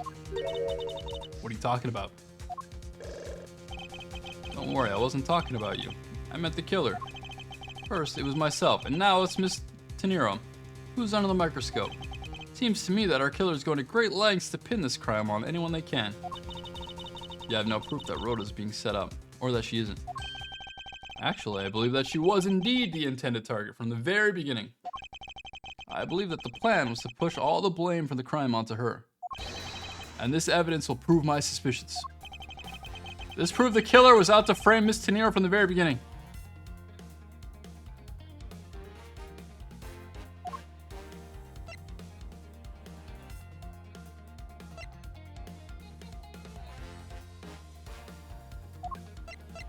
Take that! Piece of evidence will answer all of our questions. Okay, maybe I'm wrong. Okay, I think I got it wrong.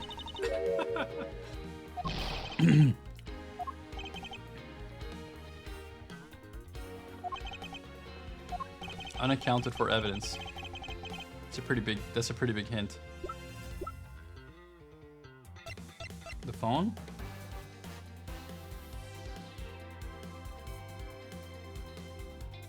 Take that! It's not accounted for. It was also wrong. All right.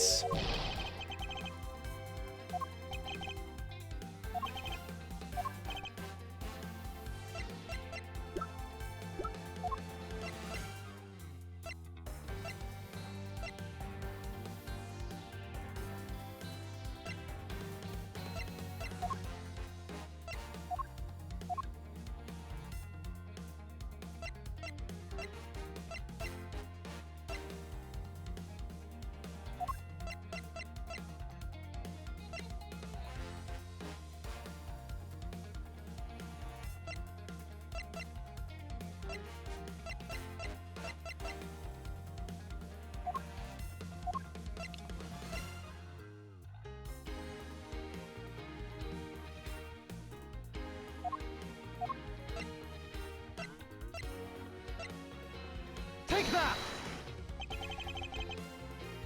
The killer could have hidden the body anywhere, and yet they chose the suitcase. Why is that? Perhaps it was to move the body up from the lower deck to the first floor. However, why go through the trouble to do so? Oh my god. The only way all of these actions make sense is if the killer wanted to frame Miss Tenero for the murder. Miss Tenero buys a suitcase on every flight she works without fail. But should her suitcase be switched with one containing the victim's body, that would put her in a very tight spot. Unfortunately for the killer, the turbulence put an end to that plan. There wasn't enough time to put the body back into the suitcase. Ergo, they made do with whoever was at hand adapted their plan, and tried to frame me as I lay conscious on the floor from the turbulence. The killer then went to find and hide the suitcase in the flight shop, and brought the piggy bank back to the elevator in order to fabricate a false weapon. A lot of work for a fruitless endeavor, wouldn't you agree? Sounds like the killer had a tough time too, huh? I mean, why did the killer need to frame someone that badly anyway? That's because of the special circumstances surrounding this particular case. The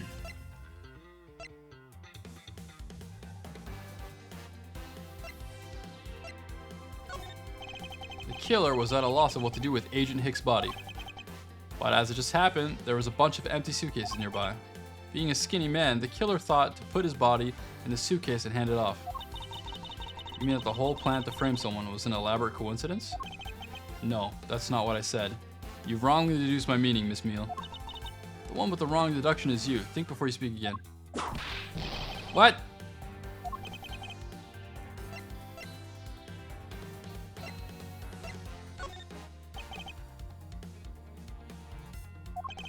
No matter which country, customs is quite strict in this day and age.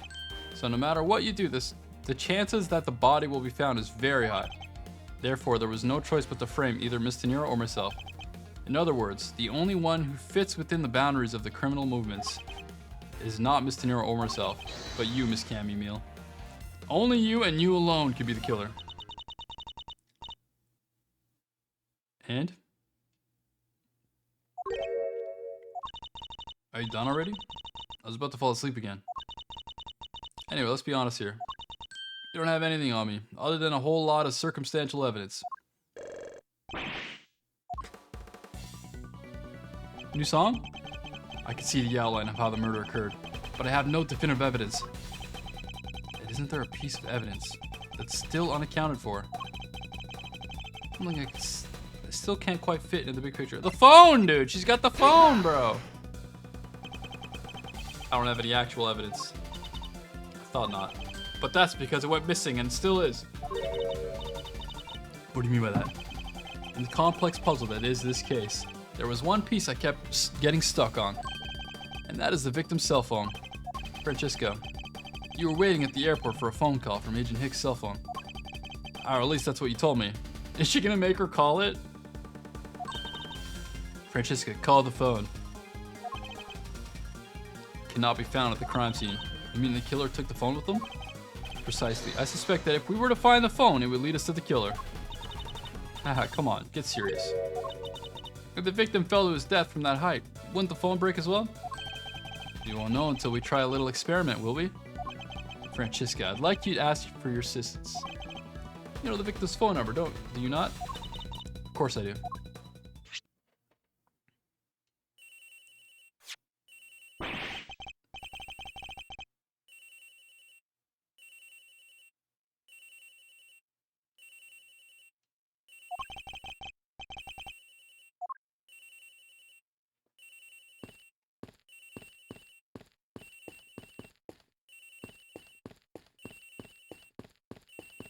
Am I supposed to know where it's coming from?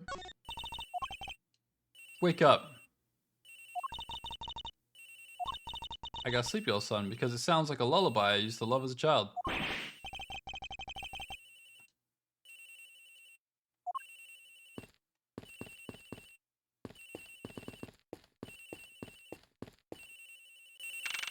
Oh, okay. The ring is coming from somewhere in here, sir. Leave no stone unturned, Detective Gumshoe. We must find it.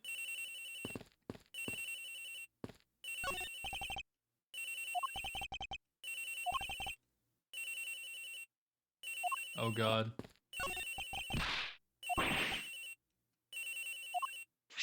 Tenero's locker. It's Miss Tenero's. What?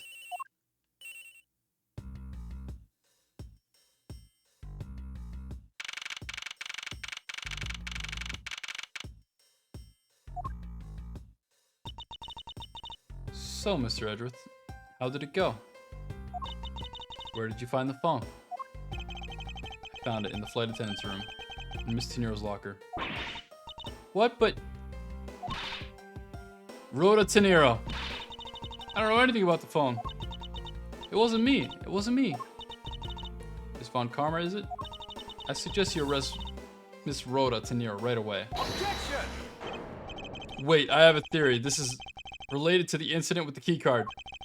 When the killer went to steal the keycard, they conveniently stashed the cell phone in Miss Tenero's locker at the same time. Objection!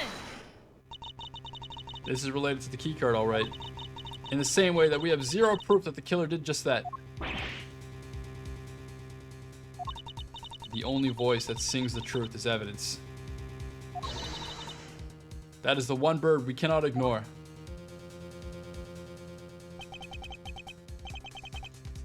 I can't offer baseless conjecture at this point.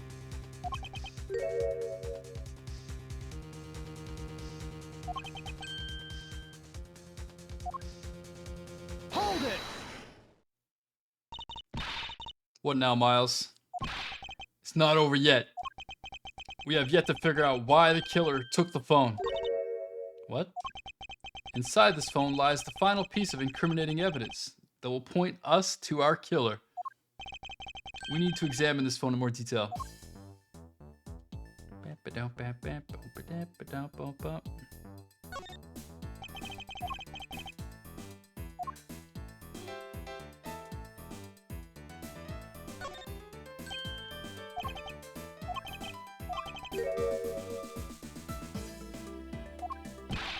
Francesca, I need you to confirm something. This cell phone, can it take pictures? I can't believe you don't know about this kind of basic stuff, sir. This looks like a very similar model to my own. And mine can take photos just fine. Do you think Agent Hicks could have taken... I mean, it's got a camera on it! Edgeworth, what the hell? Like this, can this device with a camera on it take pictures? Come on, Edgeworth, what the hell? Could have taken some pictures with this. In particular, pictures as evidence for his smuggling case. If so, I'd say there may be some very inconvenient photos in here for our killer smuggler. But the phone's all busted up, sir. Even a super prosecutor can't repair a broken phone. I'll find a way. May I go back to sleep now? Objection! Oh, the LCD screens on the inside and outside are broken, that's for sure. But that's all reason enough to believe that the killer wasn't able to erase the data. Oh, baby. What do you mean by that, Francesca?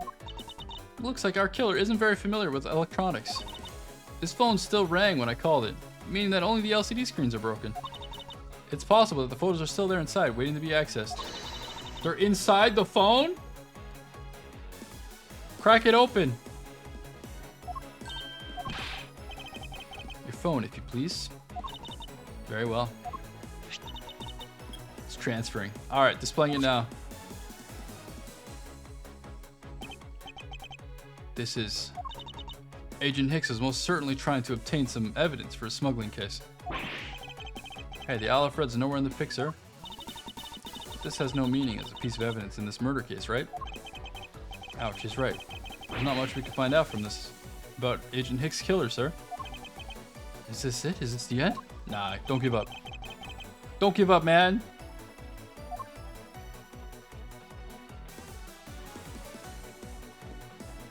Dun, dun, dun, dun, dun.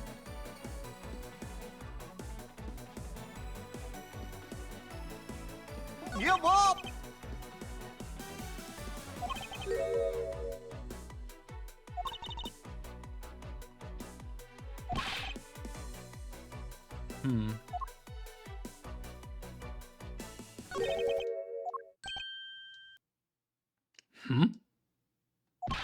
Oh. There are cargoes shipped from Borginian to Zengfa. So the reason they aren't here now is that they were dropped off in Zengfa. Mr. LeBlanc, can you tell me the contents of the boxes? Unfortunately, there's no English written on them anywhere. One cluster box is written in Borginian. It says it is cloth in English. Cloth? Could it be? This is where the killer... What? What for is that scary face? Miss Meal. Yes? It appears that Agent Hicks was no ordinary investigator. He left us with a piece of evidence after all. A striking piece that will point out who his killer is. Maybe you shouldn't force your mistaken reading of a simple picture, Mr. Edgeworth.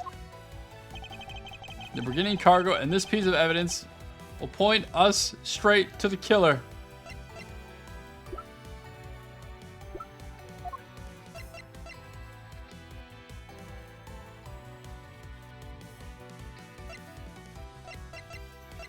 Is it the cloth? Cloth me up. Take that!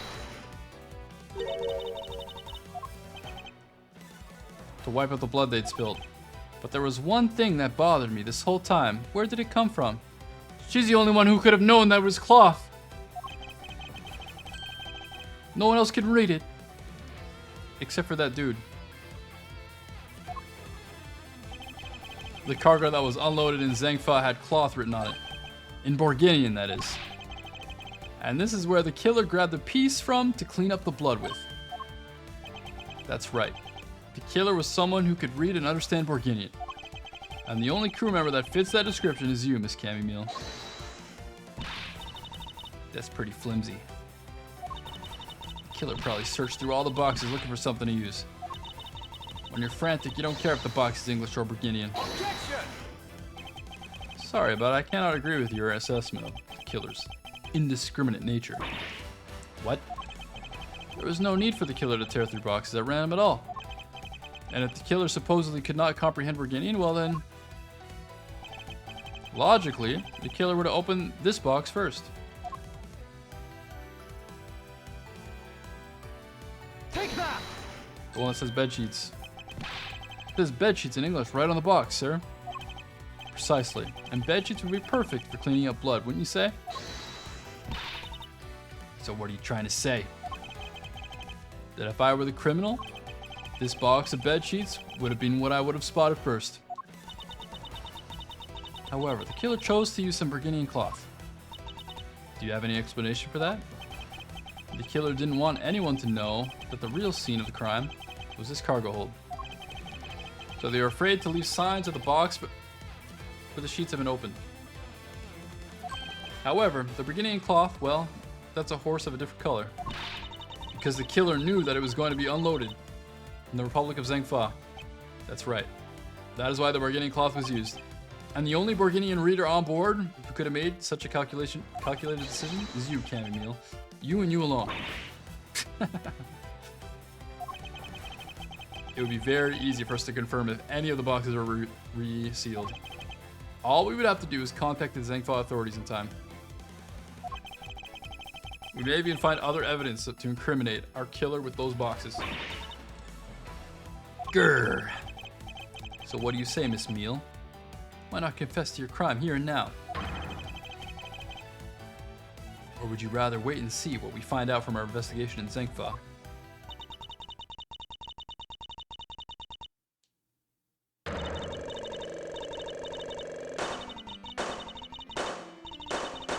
Who's punching her?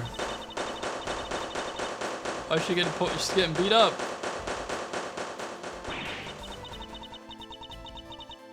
He was Interpol. I couldn't stop it. I brought him here. He started taking pictures.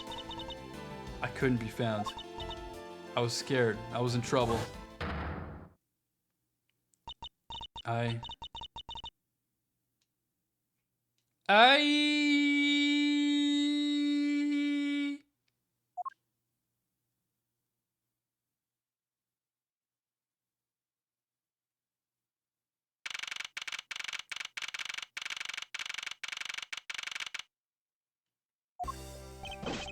We finished making all the arrangements to take the suspect in, sir.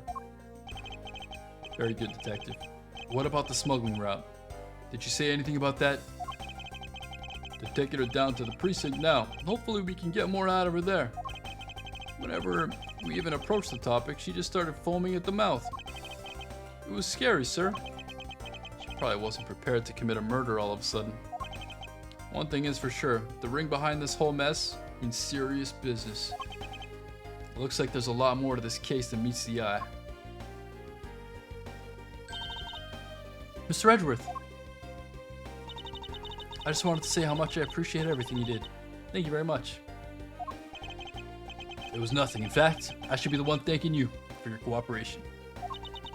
Truly, if it wasn't for you, I might not be here right now. Instead, I can continue to serve our passengers as a flight attendant. I hope that, well, please accept this as a token of my appreciation. That's... I see. You don't have to take it if you don't want it.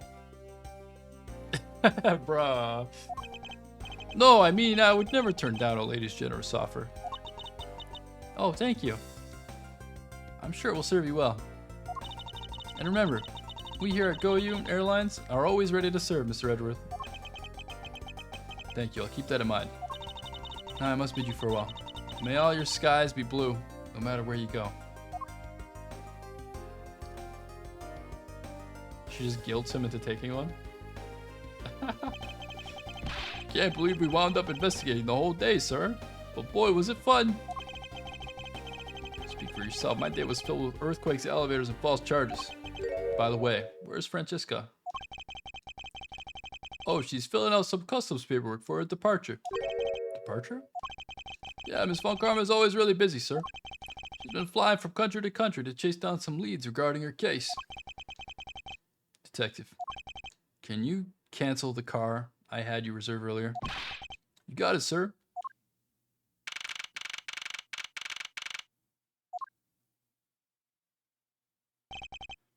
Francisca. I thought I told you when you first landed. I have no time for idle chatter. I have no intention of wasting your time. However, it has been a while since we last met. I also have no time for such familiar reminiscences. Just who do you think I am? You are Francisca Von Karma, a very proud prosecutor deserving of much respect. Until a little while ago, I was but a wretched mutt who was always losing to you. A dancing Pierrot, living her life on the name and fame of her invincible father, Bill. True, but your father, Manfred Von Karma, didn't lose a single case for 40 years as a prosecutor. However, I wouldn't say he was invincible. What are you talking about? The group I'm on the trail of is a little more troublesome than most.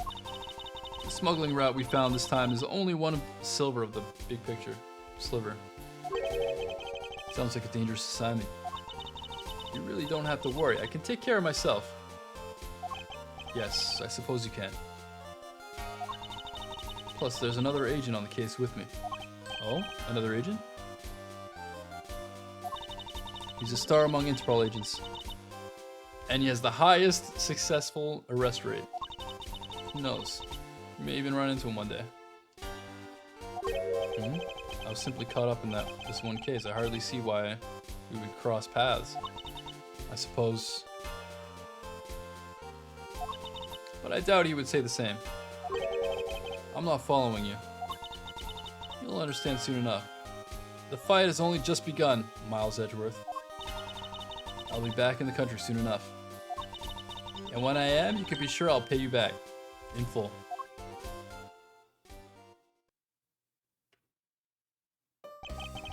And just like that, she's gone, huh, sir? Thank goodness. I can finally rest easy, knowing I won't have to watch out for the whip. Detective Gumshoe, I want to thank you for all your help and cooperation. Oh, it was nothing, sir. I was just happy to be able to work with you again. I think I'm gonna celebrate by adding a little extra salt to my instant noodles tonight. Dear God. Just how much do you cut his salary by, Francesca? Detective, I was wondering if you might give me a ride down to the prosecutor's office. Sure thing, sir. I'll even fly down the road in the patrol car if you want. Don't make me remind you, Detective. Safety first. Thus, I solved the first case upon my arrival home. Francesca von Karma, the smuggling route she was after. The leaders of that ring had already put their trump card into play. And the players on the other side of this war, they would begin to make themselves known through the next incident.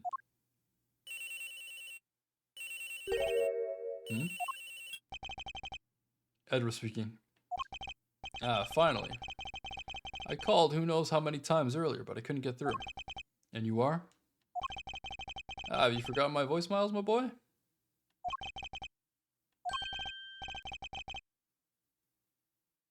Ernest Domino, correct? Ah, so you do remember me. I know it's rather sudden, but I can't ask this of anyone else. There's been an incident, Miles. My son, he's been kidnapped.